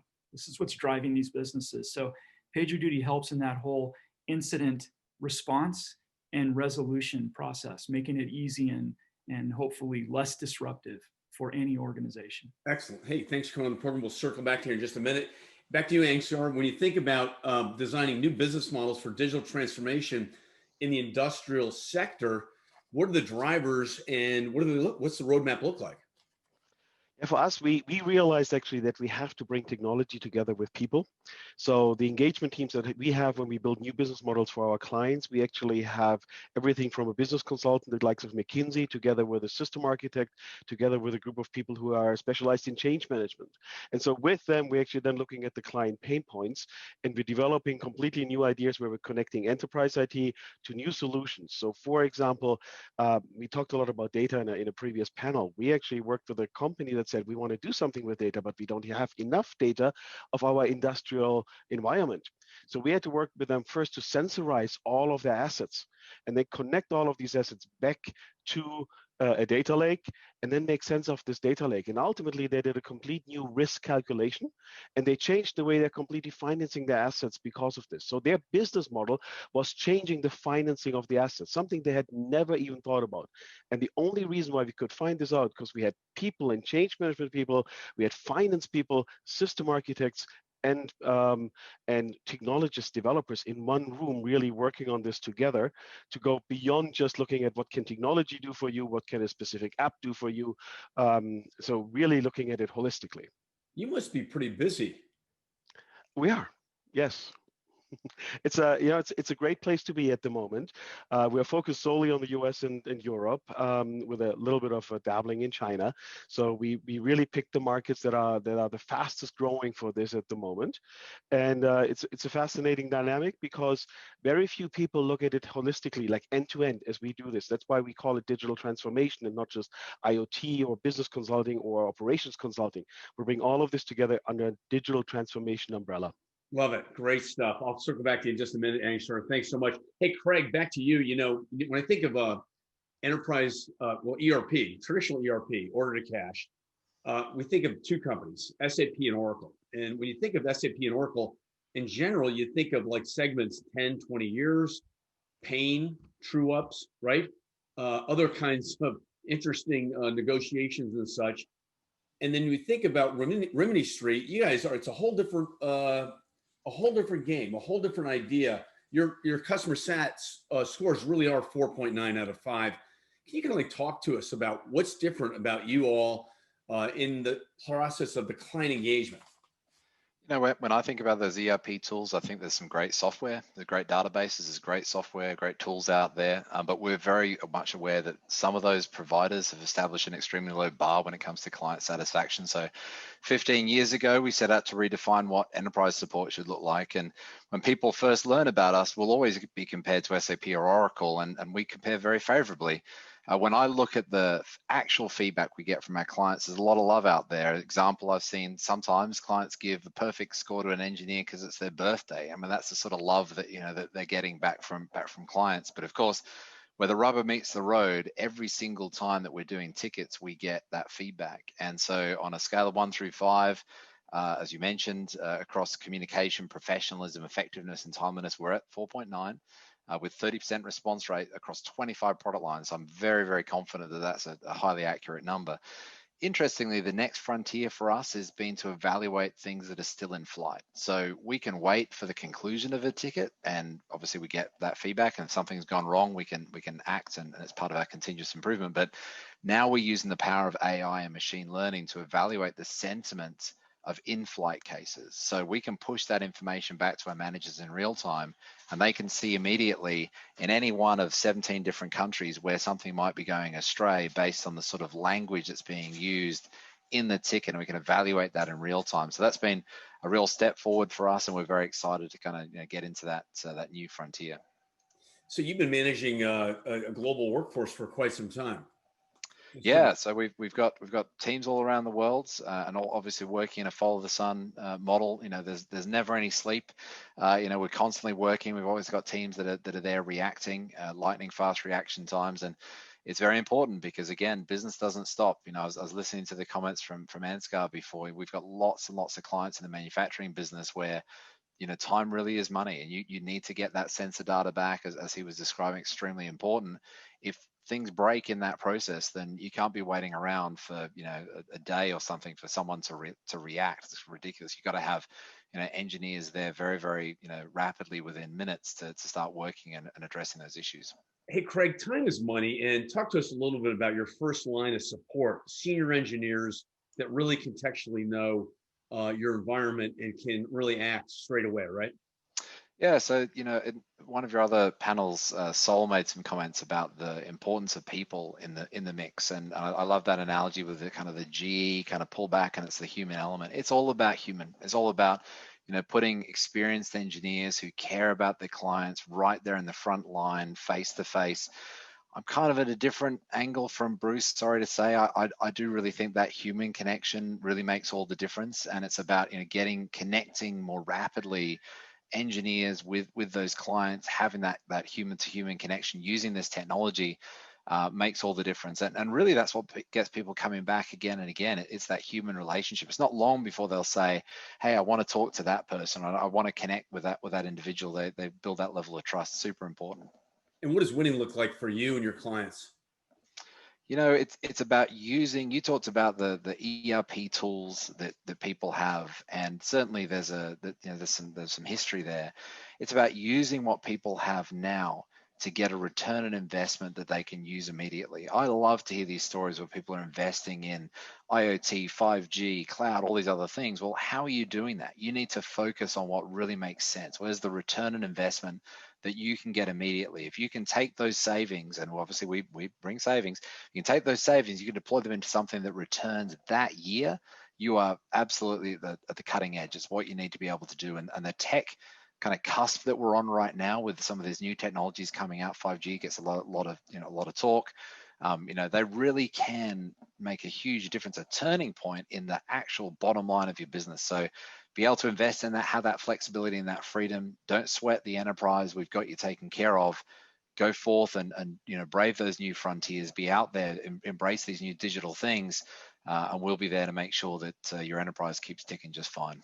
Excellent. Hey, Craig, stay there with us. We'll circle back to you in just a minute. Hey, Bruce, over to you again. When you think about the layer that you're automating, dive down a little bit deeper. What exactly are you doing?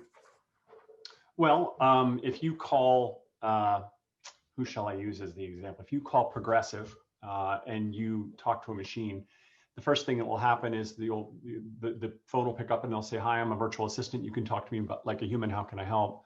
And we ingest that utterance, put it through automated speech recognition and natural language understanding technologies, and we score on a confidence interval how sure we are that we know what you just said. And if we're above that interval, and we can, by the way, meter that to whatever service quality level our customer wants, if we are below that level, we in real time send the utterance out to a human in the background, and you hear a little bit of fake typing, and we the person listens to the utterance and feeds the right answer back into the application, and the application churns on. And we will turn that multiple times over the course of a very thoroughly designed conversation that can be basically free dialogue. It's not a tree structure. It's not a say one for, or you can say things like. It's not a guided dialogue. It's very much of a free conversation. I think what we like to say is we don't design a technology we don't design the application around the technology. We've designed the technology around the way humans interact. We watch humans talk to agents. Craig, you don't have to worry. I don't think we're going to be able to emulate ERP IT consultants anytime soon. But we do a pretty good job on consumer-oriented, customer service personnel.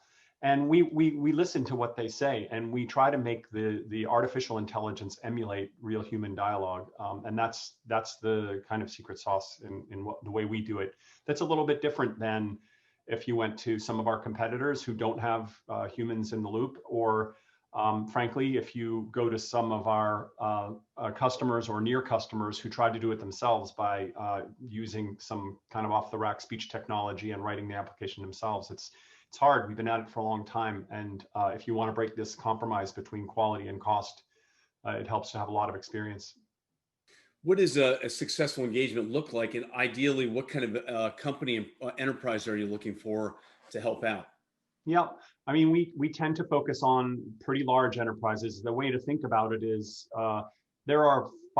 every year, there are about $500 billion spent globally on call center agents, and about half of that is spent in the United States, about $250 billion. That expense is pretty highly concentrated in the brands that interact most with customers, and I think we all know intuitively who they are. They're telecommunications companies, financial services and insurance, travel and hospitality. All of the brands that if you call 1-800 number someday because you need to get something done, you're likely to going to call someone in one of those verticals. A successful engagement for us looks like a dialogue with someone who heard about us from one of their peers who put one of our systems in place and is thrilled with it. They come to us with a unique challenge. Maybe they want to not only do some basic identification and authentication of inbound callers and intent determination and routing. Maybe they want to take payments. Maybe they want an application that'll have a negotiation. We have an application that actually negotiates collections settlements. So you'll get a call and we'll say, hey, you owe this much money on this bill. Can you pay that bill today? No, I can't. Well, can you pay this much? And we'll carry on an entire automated negotiation to try to bring payments in for that customer. So we like to get creative about, how would the humans handle this? How can we make the technology handle it as well? That's success for us. And above all, our net retention rate, which is a big metric now, is north of 120%. So we want year over year growth, more and more transactions, more and more volumes going from our customers because they're so happy with the decision they made. Excellent. Hey, Bruce, great to have you on the program. I'll circle back to just one more in 1 minute. Over to Jonathan. Hey, Jonathan, when you think of this new environment, work anywhere, work any place, work from home, right? There's a huge new emphasis on cloud and a whole distributed environment, a distributed really threat landscape.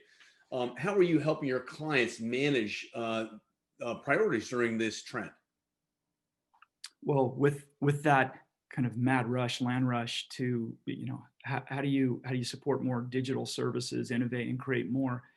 All of our clients, all of our partners, all of our customers are rushing very, very fast towards delivering that. And when you deliver that, one of the models that matters most to these organizations is something that is often referred to as full service ownership. And what that really means is you have a whole class of individuals who are now on the front lines supporting, developing, delivering, supporting their services. And that's a very stressful thing, because this isn't just folks who have been on call support teams before. These are developers, IT professionals who are on the ready. And that area, that model, it's number one, it's a huge trend. And what we're really focused on doing is helping individuals make that transition much more easily, much more quickly, so that it doesn't disrupt their lives.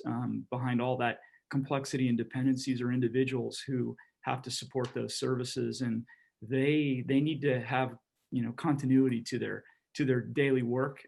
They can't be interrupted all the time needlessly. So that's kind of the area that I think is most important. And Jonathan, happy clients cross industry?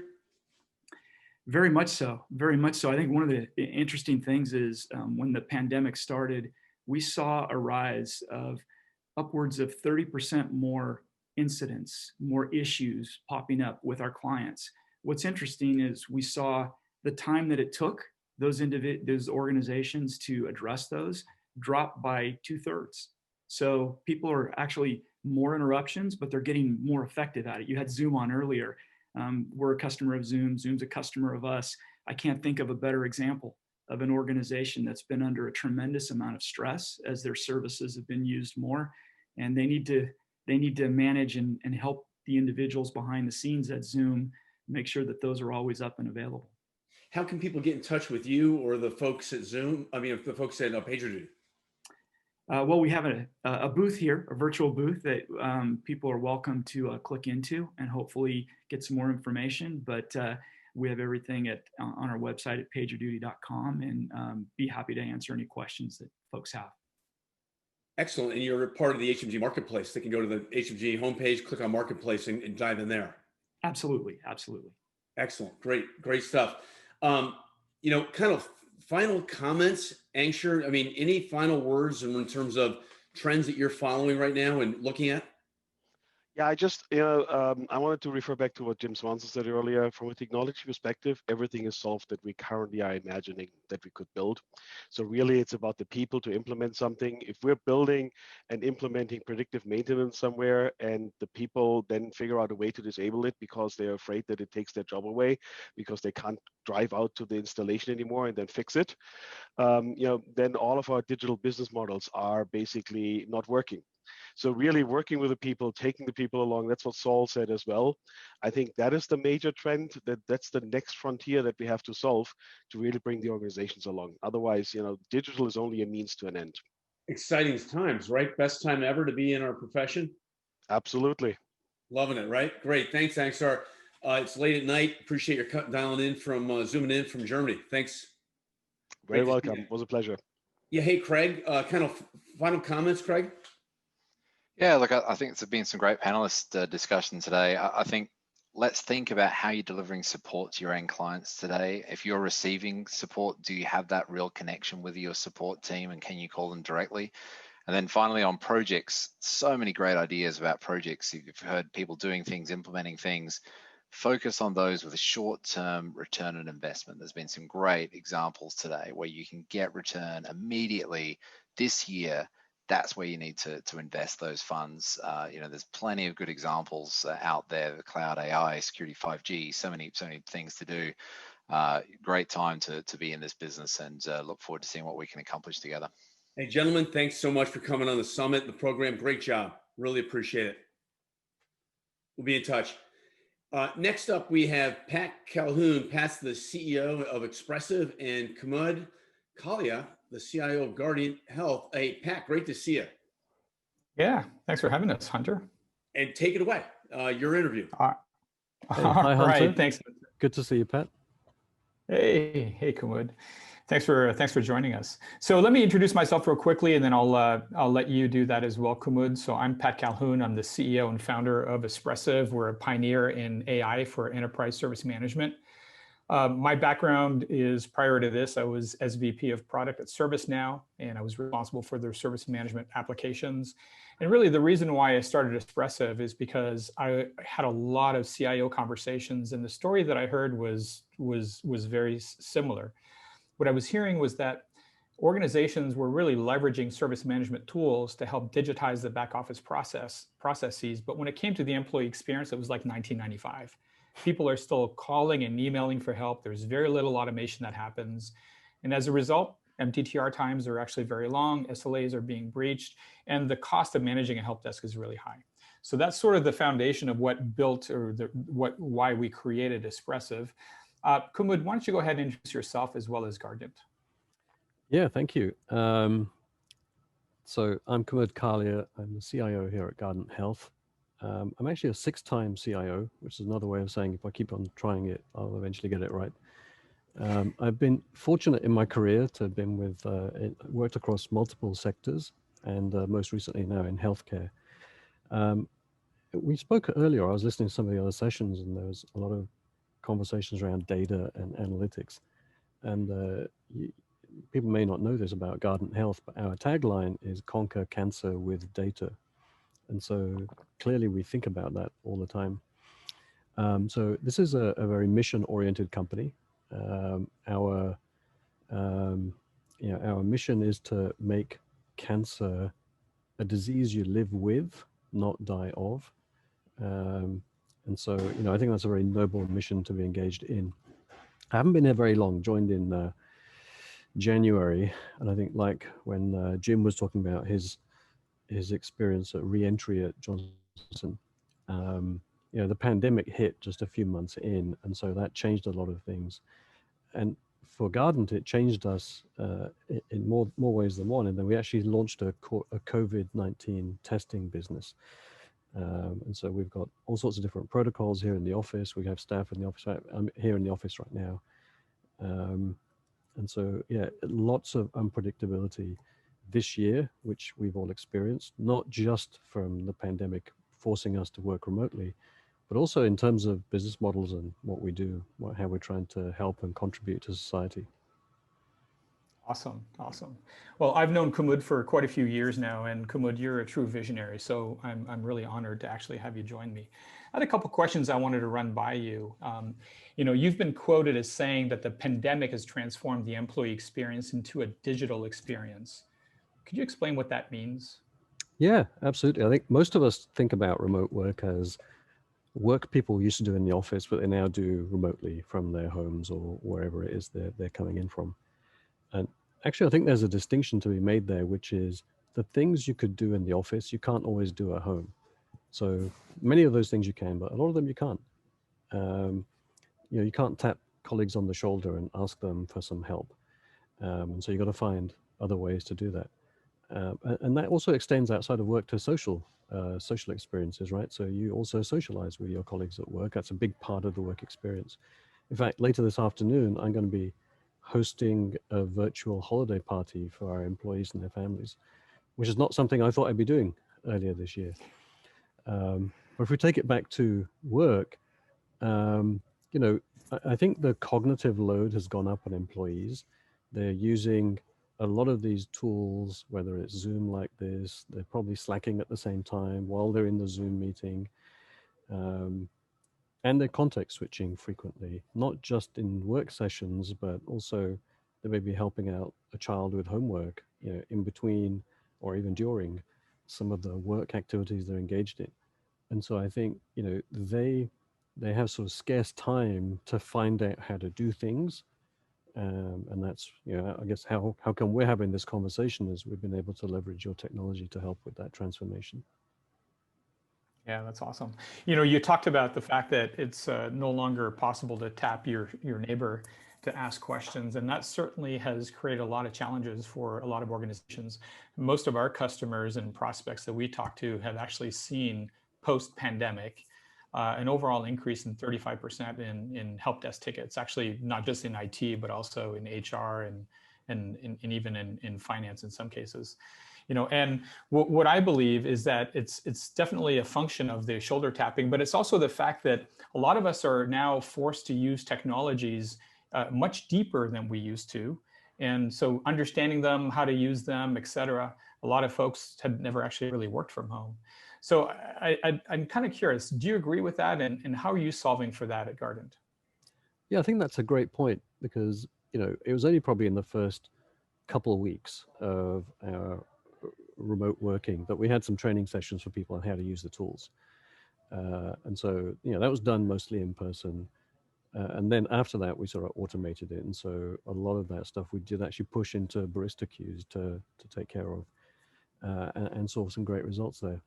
But as people go deeper into their tools, they probably still want, at least the first few times, somebody helping them and talking them through something. So it's now not just how do I use Zoom, it's I'm trying to annotate a document and share it with people and it's glitching out. Like, what am I doing wrong? That's a whole different level of problem than they otherwise would have had because they wouldn't have been doing that stuff, right? In a normal Zoom collaboration where maybe one person's coming in on Zoom and everyone else is sitting around a table. And so because of that digital experience, they now need to have a deeper understanding of the tools they're using. And there's always like sub-menus and options they're having to find. They need help, right? And they don't have time to figure out those things. So as we transitioned some of the more routinely or frequently asked things into Barista, we were seeing something like mid 40% deflection of tickets. What do I mean by that? What I mean is queries that were coming in, 45% of those were being handled right by your service before they hit one of the help desk staff in our service desk. So that's great because it frees up their time so they can work on some of these more nuanced questions they're going to get. And some of them people are going to be asking for the first time, right? And we'll be encountering some of them for the first time. Well, you can't triage those things if you're doing like 300 calls a day, right? So now they've got quality time to spend on helping our employees be more productive and solve some of these sort of what seem to be edge cases and then become like part of the folklore now of how you work from home remotely. Yeah, awesome.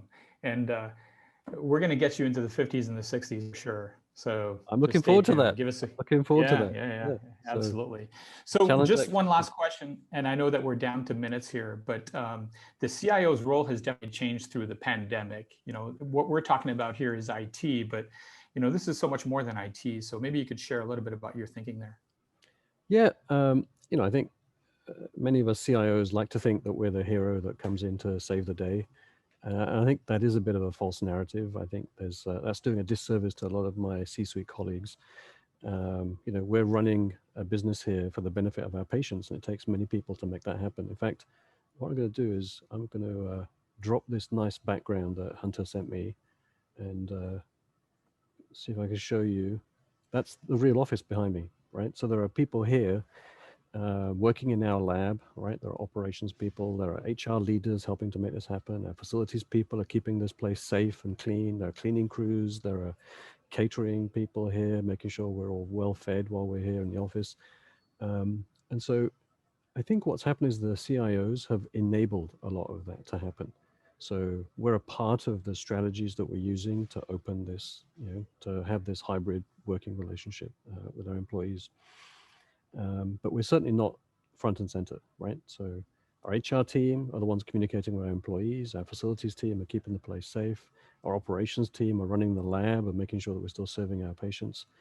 But they're a lot more dependent probably on IT than they used to be. So I really see it as the CIOs have had to collaborate much more than they used to, but not necessarily that we're the saviors. Awesome. Awesome. Well, we're out of time. And Kumud, thank you so much for joining me today. And Hunter, I'm going to give you the ball back. Yeah. Hey, Pat and Kumud, thanks so much for coming on the program. Pat, how can people learn more about Espressive? Oh, absolutely. First of all, you can find me on LinkedIn and you can shoot me an email at patsd@espressive.com or just go to our website, espressive.com. We'd love to talk to you. We'd love to show you how our customers are actually seeing upwards of 70% automation of all employee inbound tickets. Very, very cool. Top pick company. You all ought to check out Espressive. Pat, you're on quite a journey. I love watching your growth and your success. Congratulations. Thank you. Thank you. Excellent. Next up, we have the Innovation Accelerator panel. An inside look at cool tech. Michael Frankel, Managing Director, Deloitte, New Venture Accelerator, Deloitte Investments. Michael, thanks so much for being here. Yeah, glad to, Hunter. I see Glenn and Chris and Alex. I know that Monty might have had some tech problems, but hopefully, oh, there's Monty. Great. So why don't we start with each of you giving us, a few sentences about your background. Glenn, you want to start? Happy to. Thanks for having me. So Glenn Chisholm, I'm the CEO of Obsidian. We're a SaaS security focused company. We're very focused on the concept of using SaaS to defend SaaS and providing a cloud native solution to SaaS security and security capabilities in the cloud, protecting sort of, breaches, insider threat, inadvertent data leakage configuration. Prior to Obsidian, I was the CTO and the EVP of Silence. So I went from when there was 8 of us around a dinner table in Las Vegas before we got going to when there was 800 of us. I owned all the product and research. I spent some time as a CISO for Telstra, and I spent some time in product engineering at Cisco as well. Great. Chris? Hi, everyone. Chris Babel, CEO of TrustArc. We're a privacy company helping large companies, small companies, everyone in the middle, irrespective of location, deal with the onslaught that we've had of privacy regulations that cause all sorts of hoops, challenges, and difficulties to think through how you try to actually use technology rather than what was done when I first started here 10 years ago, which was ask the lawyer to slap a privacy policy on your site and hope that you're good, and how that's really evolved over the last decade that I've been here. Prior to that, I actually was at Verizon for another decade, eventually ending up running their security group before it was sold off soon after I left. Thanks, Michael. Thanks, Chris. Alex? Sure. So it's a pleasure to be here, Michael. Pleasure to see you again, along with Hunter. My name is Alex Impolsky. I tell people I alternate between building things and breaking things. I still can't figure out which one I like to do more. But I had a technology career. I worked in companies like Microsoft, Oracle, led a team at Goldman Sachs. Became a chief security officer at Guild Group and a CTO at another company. And I started Security Scorecard about 7 years ago, where I had the realization that CIOs are flying completely in the dark. They don't have any metrics to use to measure themselves or other companies. And so we started Security Scorecard 7 years ago. And today we're used by over 1,100 top companies like Goldman Sachs, Bloomberg, Morgan Stanley, S&P, Intel, and many others to rate their suppliers, partners, to make M&A risk decisions, insurance underwriting decisions. And it's a pleasure to be with all of you here today. Excellent. Thanks. And Monty? Hi, Michael. So I am Monti Knode. I am the Director of Customer Success at Horizon 3 AI. We are an offensive cybersecurity company that applies attacker techniques to data graphing models. And then we automate and mesh those with AI to gain insights at incredible speed and accuracy at scale. Since everybody's saying their prior position, I just retired from the Air Force after 26 years, where I was a cyber operations officer, a little bit of the defensive, a lot on the offensive side. And bringing that in, I was a former CIO and deputy CIO and a CISO as well at U.S. Transportation Command, and then for the Air Force and their massive networks as well. So looking forward to get on the panel with everybody. Excellent. So it's lucky that I'm on a panel where I am dramatically less qualified and knowledgeable about the subject. So it's lucky that I'm giving the questions and not the answers. The one framing I want to give to this conversation, and I want to ask each of you some stuff, is, we're sort of at a unique point in time. We talked about it throughout the day, where technology is getting disrupted, the market is getting disrupted, the business model is getting disrupted. I don't think we've seen this kind of convergence of change, at least in my lifetime. And And so as we think about sort of bleeding edge technologies, especially in security and privacy and cybersecurity, I think the question for this audience is, sure, it's interesting to hear about really cutting edge stuff, but how do we convert it into relevant value to our businesses? I think that is the big question everyone has is data, analytics, AI, ML, all very fascinating. How do I either drive revenue, reduce costs, reduce risk, create opportunity? So I sort of framed this question that way. Let me start with you, Chris. All these different sort of new business models, remote work, definition of how we work, disruption of the work models. From a privacy perspective, what is it that this group of CIOs, CTOs, CISOs is not thinking about that they should be, in terms of that evolution? Sure, I think it's been interesting, listening in at the earlier panels. It is all been about like data, analytics, AI, increased communication because we're all remote, and the employee issues that might cause, security issues around the fact that data is even more all over than it's always been.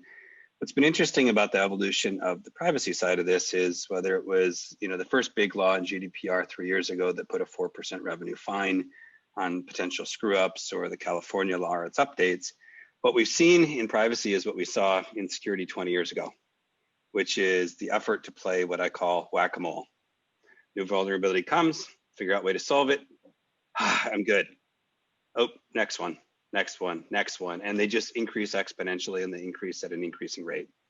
And that's what we're seeing again replay itself in privacy, which is, oh, there's a law. I need to go do A, B, and C. I treat it as a compliance hurdle. I go tackle it by looking at law equals 27 requirements, do 27 things, thinking, I'm done. And the reality is the next law comes, or the first law changed. In the same way that in security, you see increasing threats, different types of threats, morphs of threats, a law that goes into effect with its first enforcement action kind of usually typically redefines the law a little bit, tells you some new things you need to do. There's additional interpretation.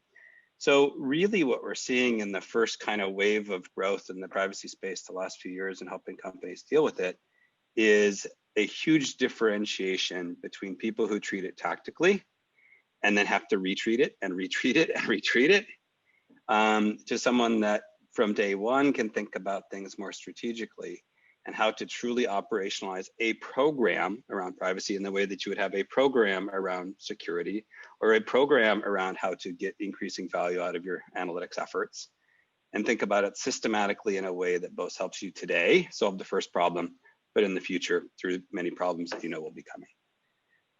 And the difference in outcomes and ROI over time will be massive between those that get it right and those that have a lot of redoing to do. Mm-hmm. Let's turn our attention to yet another frightening thing that people may have not thought of thoroughly. What we've seen over the course of the pandemic is the criticality of supply chains and of third-party relationships.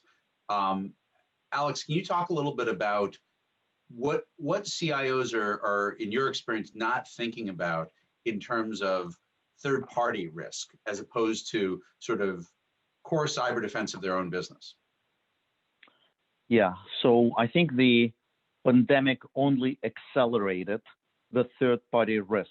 If we think back 10, 15 years ago, maybe 15 years ago, the data was all stored within a single data center. We would surround the data center with impenetrable defenses, firewalls, intrusion detection systems. We knew where the data is. Right now, the complexity increased exponentially. And CIOs no longer know where the attack surfaces because we log in to our work environments from home. Attackers could go compromise a home environment. That creates an extra layer of risk. And now we move to the cloud. Everything is interconnected to each other. So many companies could have top-notch defenses themselves. They could have all the right technologies in place, vulnerability scanners, intrusion detection systems, firewalls. Yet they go send a document to a law firm to go handle some type of a transaction. That law firm gets hacked because they don't have as good defenses as you do. And all of a sudden, you want to cover New York Times for the wrong reasons. Actually, as a matter of fact, over 66% of data breaches today are related to third parties because attackers are always looking for the weakest link. And attacks on the supply chain have intensified significantly this year as hackers are looking for entry points into other organizations. And so third party is a real risk. Most companies today are flying blind. They have no idea where the third party risk is. And there really needs to be a more data-driven approach to measuring risk for your suppliers, M&A targets, investment targets, and it's really a big, big problem in our hands because of all the interconnectivity between companies we do business with. Mm-hmm. And how do you, I mean, and obviously you can talk about what Security Scorecard does, but how does somebody deal with this if you have hundreds or thousands of third-party vendors?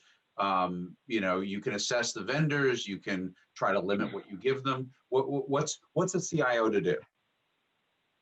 Yeah, so I mean, if you rewind the clock 7.5 years ago, when I spoke to CIOs and CISOs and asked them, how do you deal with a problem? I would get 3 types of answers. The first answer I would get is we just ignore the problem. We pretend it doesn't exist. The second answer I would get from people is that they would force other companies to fill out a very detailed questionnaire where they attest to different security controls they have, and then you pray to God that the answers are truthful, and you just keep praying. That was the second approach. The third approach that people used 7 years ago is they would augment the questionnaires with security audits, vulnerability scans, inside-out information, and that's a good approach. The only problem with the approach is that you get a point-in-time snapshot, and so 2 days later, a company could get misconfigured, and a firewall gets exposed and hackers steal the information. So what we did is I really created a company which I wished I would have, and the idea was if you're flying a plane in the middle of a thunderstorm and none of your instruments are working, how are you going to land the plane? There needs to be data-driven ratings, data-driven KPIs, just like you have credit scores. There need to be security scores to measure resilience of a company from outside. They're not going to capture everything.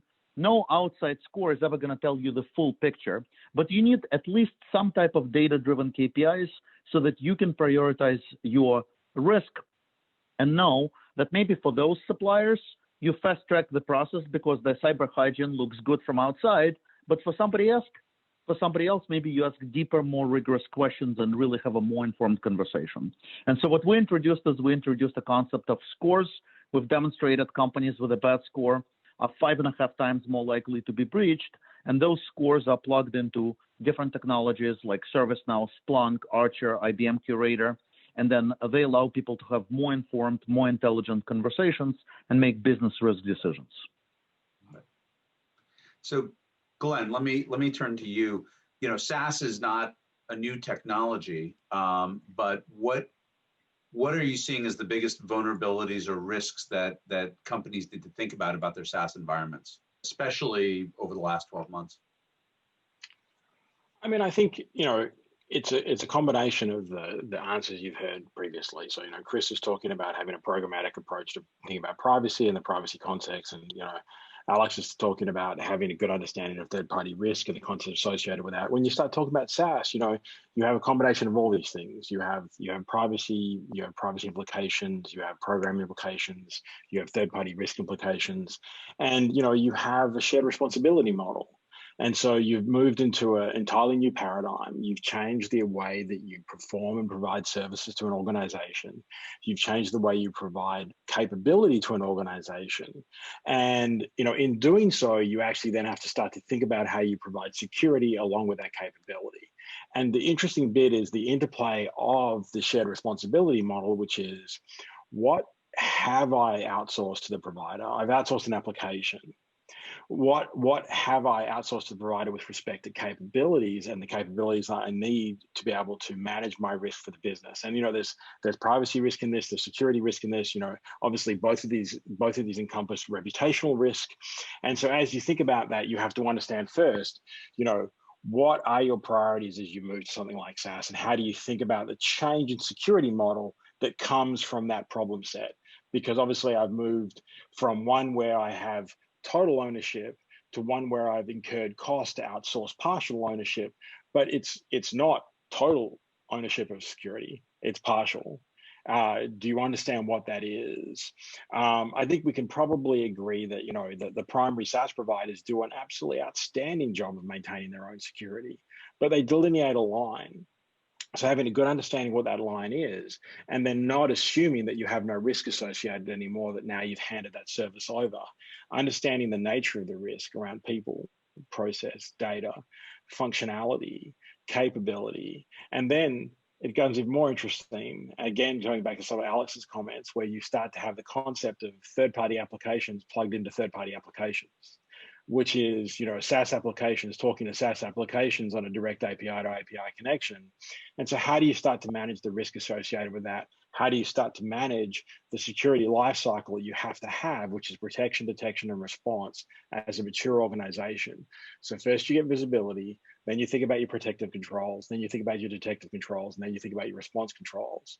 And as you build that program, you have to think about all the capabilities that one needs, and you have to think about all the necessities that you have. And again, so it comes back to building that program, understanding that risk model, and then, you know, really, really executing very, very tightly around that. So you build set capability that allows you to be able to manage that risk. Do you find that different SaaS providers have totally different approaches or very similar approaches? So if you've understood the risks that are still imposed on you when you use one SaaS provider, is that going to be the same for others, or is it a platform by platform evaluation? Well, it's you know, it's unfortunately for security teams, it's a platform by platform function. So, you know, what you had was, you know, you had a set of generic controls that one might have applied when you had a perimeter. You had firewalls, you had intrusion, you had endpoint controls, and you put those on the servers that ran applications. Then you move those applications outside the network. You centralize authentication through like an Okta, you know, and so Okta then becomes your central source of authentication, and that's great.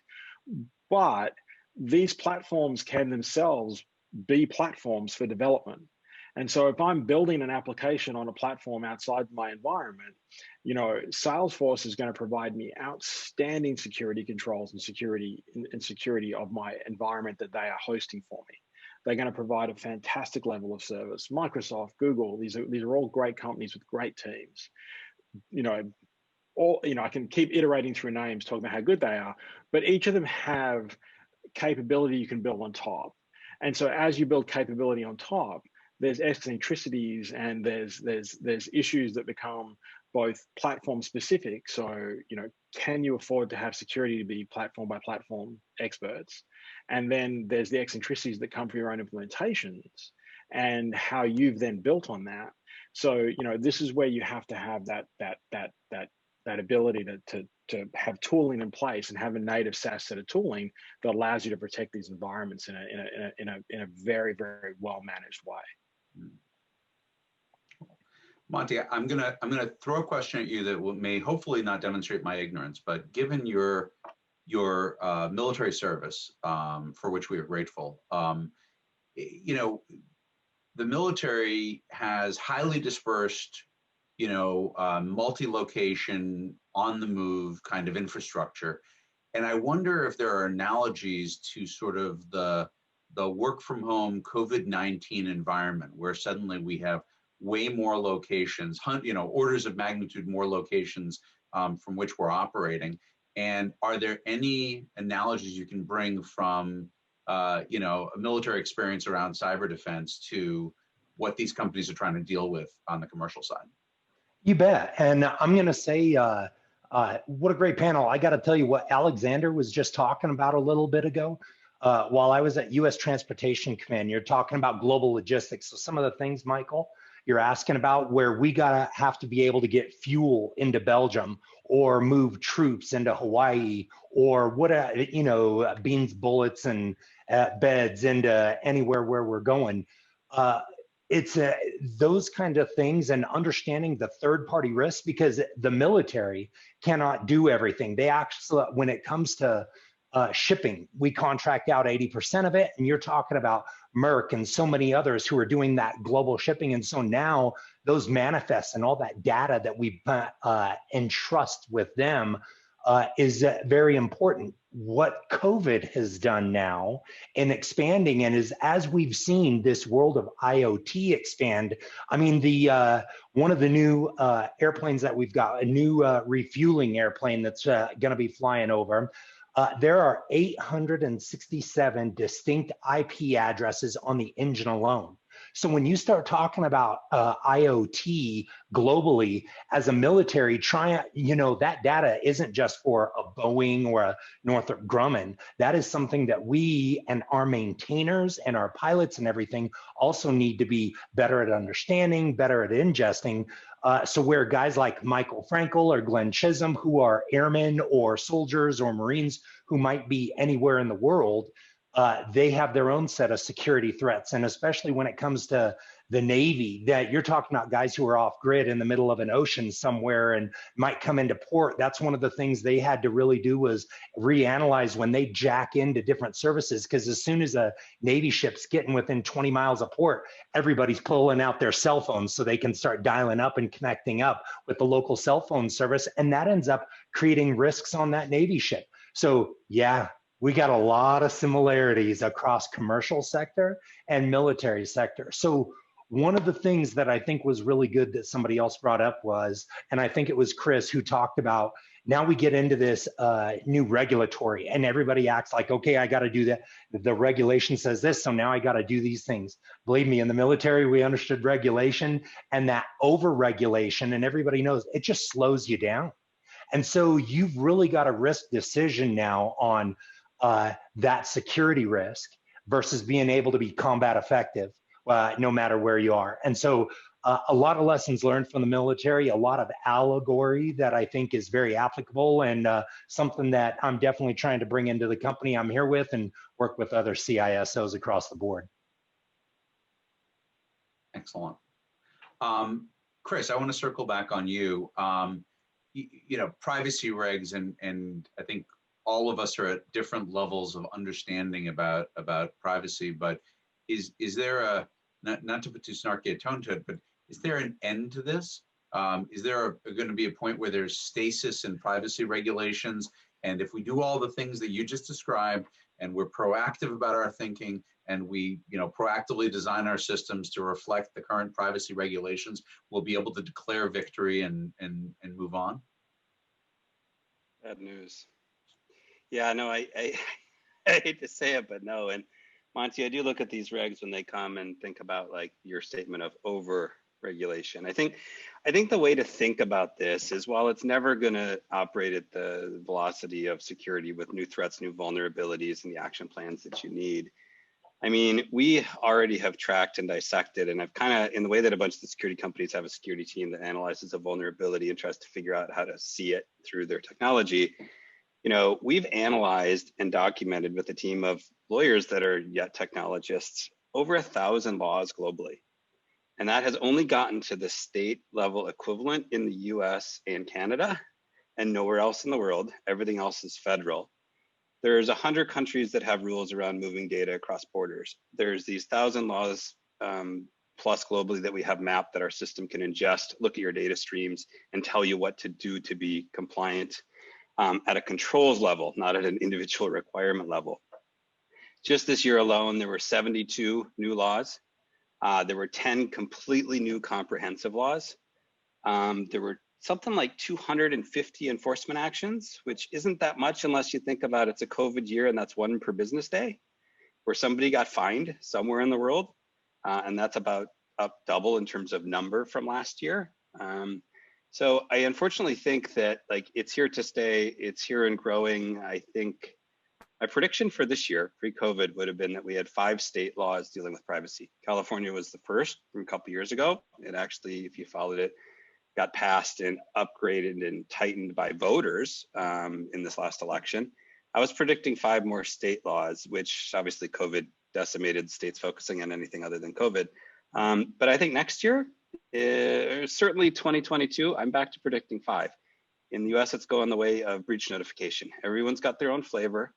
And I think a big reason for this is it's personal.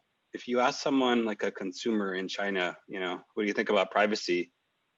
It's kind of like a word that doesn't have a meaning. Like what do you mean you'd have privacy from your government? Like, it's not a concept that is thought of in the same way as it is in Germany, right?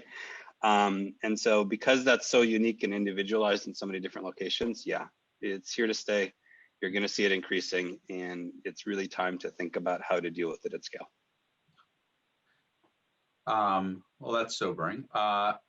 Glenn, let me come back to you for a second. We talked conceptually about cyber risk and SaaS. You want to talk a little bit about Obsidian and what you do in that space?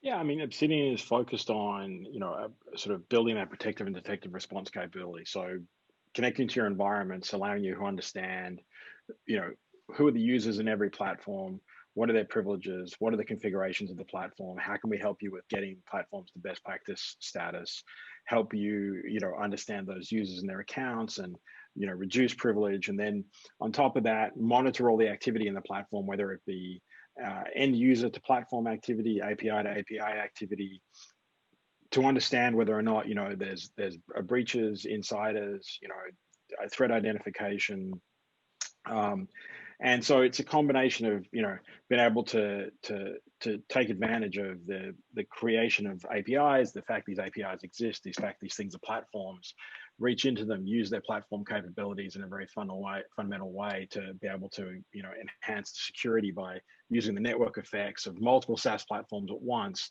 having the ability to see as multiple people use those platforms and use their capability to be able to identify the use, the services, and provide those very primary use cases, configuration, visibility, threat detection, breach detection, insider threat, and incident response. Got it.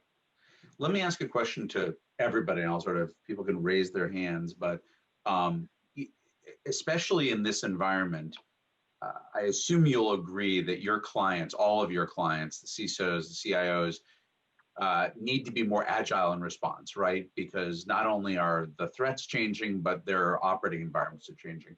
What advice do you give them for how to, above and beyond using your services and your support, what advice would you give them for how to become more agile in their response to these new technologies, to innovating their own operations, including lessons from how you've innovated?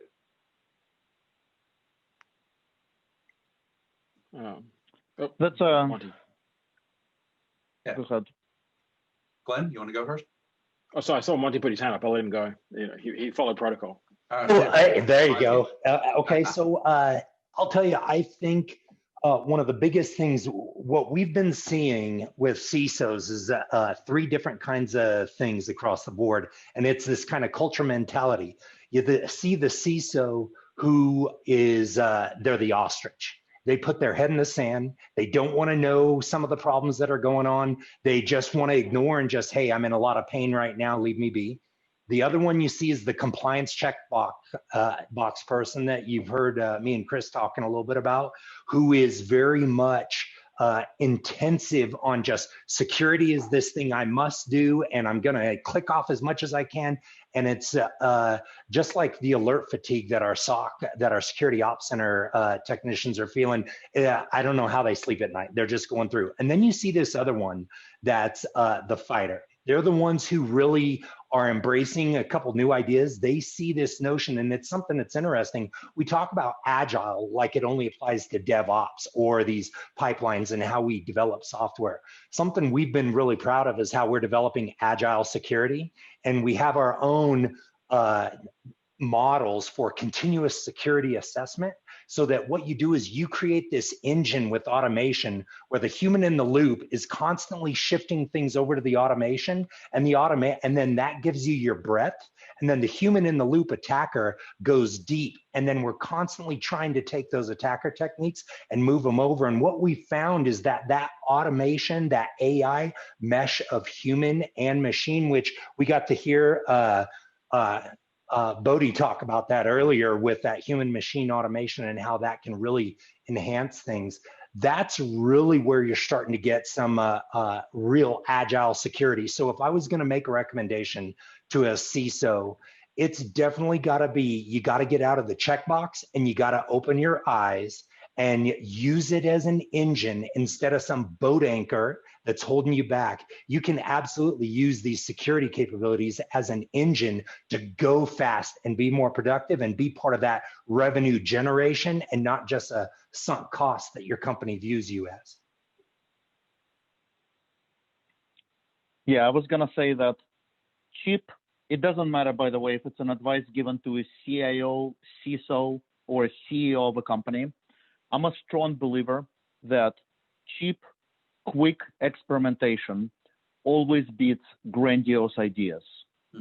Big, grandiose ideas always take longer, always go over budget. Instead, I would recommend people, CEOs, CIOs, CISOs, to formulate the hypothesis that they're trying to test as quick 5x5 experiments, 5 days, 5 people, $5,000. Define a KPI that you're going to test, find a quick way to test it. This is a classical Jim Collins concept. You first shoot the bullets, and then when they hit the target, you shoot the cannonballs. So cheap, quick experimentation is the key to agility. I like that. Hey, Michael, great job. Excellent. Thank you all. Glenn, Monty, Chris, Alex, thanks very much. Yeah, gentlemen. Thanks, everybody. Glenn, Monty, Alex, thanks so much. Awesome. Thanks, y'all. Job. Great Thank summit. you. Thanks for being engaged. Another great summit, folks. What can we say? Probably 100, as I mentioned in my opening comments, since the pandemic shutdown, 100 digital summits here at HMG Strategy. A big shout out to Sim New York Metro, as well as our partners, ServiceNow, Zoom, Espressive, Chrome Enterprise, PagerDuty, Rimini Street, ServiceNow. Really appreciate your support. I want to bring August Policio up on the stage here. August is a key guy at our company, helping driving our social media strategy. We did a review recently, just last night. He's doing an amazing job there. Also, one of the key champions that helps us with our global top tech executives that matter recognition program. It's a program we've been running now for wow, over 12 years. And we're expanding it, extending it to a global gala in March of 2021. More to come on that. But we've recognized over 200 top tech leaders, again, over the last 10 or 12 years. And August, we have 3 folks that we want to recognize here today. Hey, Hunter, thanks for having me. Yeah, that's right. We have 3 really great technology visionaries today. First of all, I'd like to welcome and congratulate Sol Rashidi. We just heard from Sol on a panel and in an interview. She's the Chief Digital and Analytics Officer for Commercial at Merck. Sol, how are you? It's great. I'm good. Thank you, August. Thank you. It's an honor. So a little background on Sol and her impact. She has her name on 21 different filed patents. 7 have been granted. These are all outstanding innovations for data management and governance. These were at her time in Royal Caribbean and IPM that they were granted. We really commend you for your authentic leadership, the way you advocate for the human element in your leadership style, and the way you love being able to meld vision and reality for strategic benefits in your execution. You really set a positive tone for consumers to embrace the increasingly data-oriented mindsets, and that seems to be a real passion of yours. You know, like you're wired for it. Earlier today, you told us you don't grow up wanting to be a data expert. You don't. It chooses you, right? So most importantly, though, Sol understands the value of education. She knows that teamwork begins with understanding. So congratulations on your exciting career so far. You know, IBM, Royal Caribbean, Sony. Now you're taking on pharma. It's incredible. Congratulations. Thank you so much. I'm very honored and blessed. I really appreciate this. It means a lot. Hey, Sol, great job on the panel today. I'm really impressed with your presentation, your communication skills, your storytelling capabilities. Excellent. Thank you, Hunter. Thank you so much. We'd love to have you back again sometime soon. It would be my honor and pleasure, 100%. This was a lot of fun. Great. Next up, we'd like to recognize Bashir Agbula. Bashir, I see you on screen here. How are you today? Thanks for joining us. I'm doing well, thank you. Thanks for having me. Thank you very much. Sure, great to see you. Hi, Hunter. How are you? Great Excellent. event as always. I always find great value in the HMG events. I learned quite a lot from these events, and I hope to. This is one of the few blessings, I guess, of the pandemic that we've been through, in the sense that we're all able to engage in more and more events virtually, and able to attend more events than we would have otherwise. It's like, ray of I guess hope in a really dark period that we've been. But so thanks for having me. Well said. Thank you. Bashir is such a great friend of HMG, going on many years now. He's a dedicated, well-spoken, and talented technology executive, rock star in that healthcare services vertical, arguably the most important in this past year of uncertainty and hardship in that healthcare vertical. He's an advocate for networking and team building. He gives back to the community. He was an executive board member of his local SIM chapter for a few years, back when he had the bandwidth for it. We commend Bashir for deriving his success from his perception of the goals he sets. He's been known to say, you need to understand why your goals are important to you, because then you can decide what you're willing to do in order to get them. Bashir, congratulations on being a driven and dedicated leader. And thank you for your commitment to the healthcare services sector, especially in this day and age. Thank you very much. Thank you. Yeah, Bashir, always great to see you here digitally and hopefully in person at a summit in the New York metro area soon. I know you guys are the best in the world at what you do. I've actually called your place to look at some items, and thankfully I didn't have to go in. They said, don't come to us until you absolutely have to. Exactly. Thank you. But I understand you're best in the world at what you do. Thank you so much. Thanks for having me. Great. And Alex, you're up next. Alex, my best friend from DC. Alex and I had a great dinner in DC about 2 years ago. Everybody, no, Alex. It's a privilege. Thank you so much for having me, and it's a real privilege to be with you guys. It's fascinating and an honor to really be around a visionary entrepreneur that had a vision and then really drove it and has delivered such an incredible success run. Congratulations. Thank you so much. And, all of it is not possible without a sense of community, without thought leadership provided through events and gatherings like that. And, big thank you to HMG for hosting it. I think that this type of thought leadership allows us to regain a sense of normalcy, to bond as a community, and really to share and cope with all of it as we adapt to the new environment. Well said. Alex, I want to give the audience a chance to understand just how quickly Security Scorecard is accelerated. But first, we have a little clip of your IT team.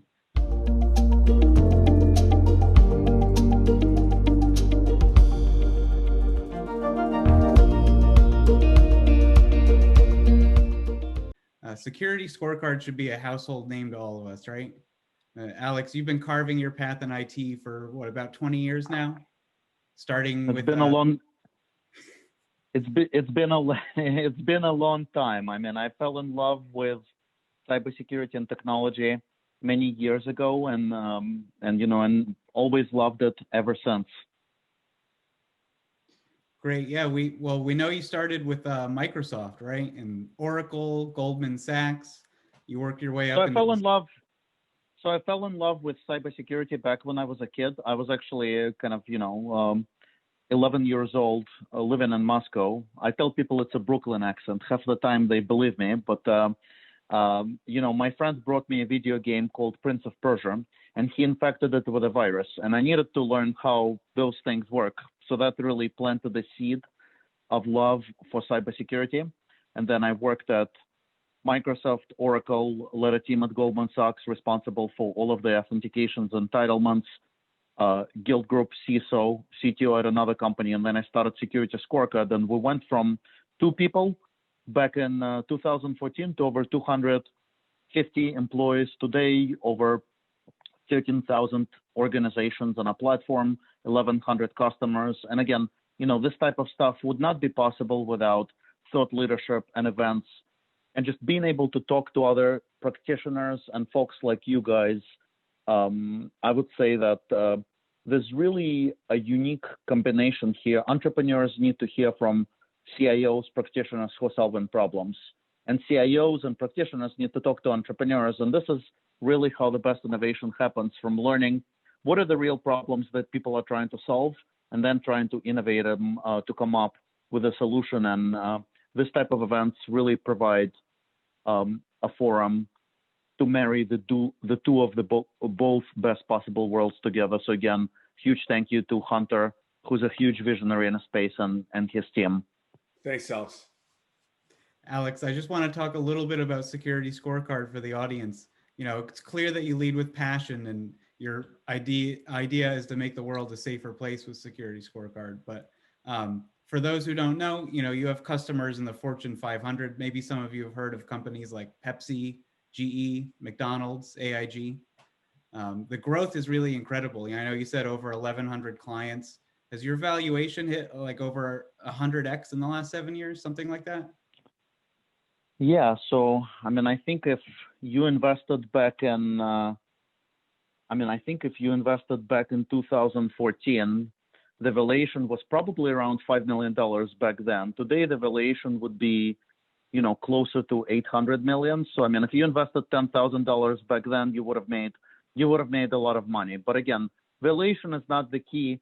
The key really is not the valuation, not anything else, but it's delivering value. It's all about value for users, for customers, for prospects. It's really all about solving people's problems and helping them make safer, better, faster, more intelligent decisions.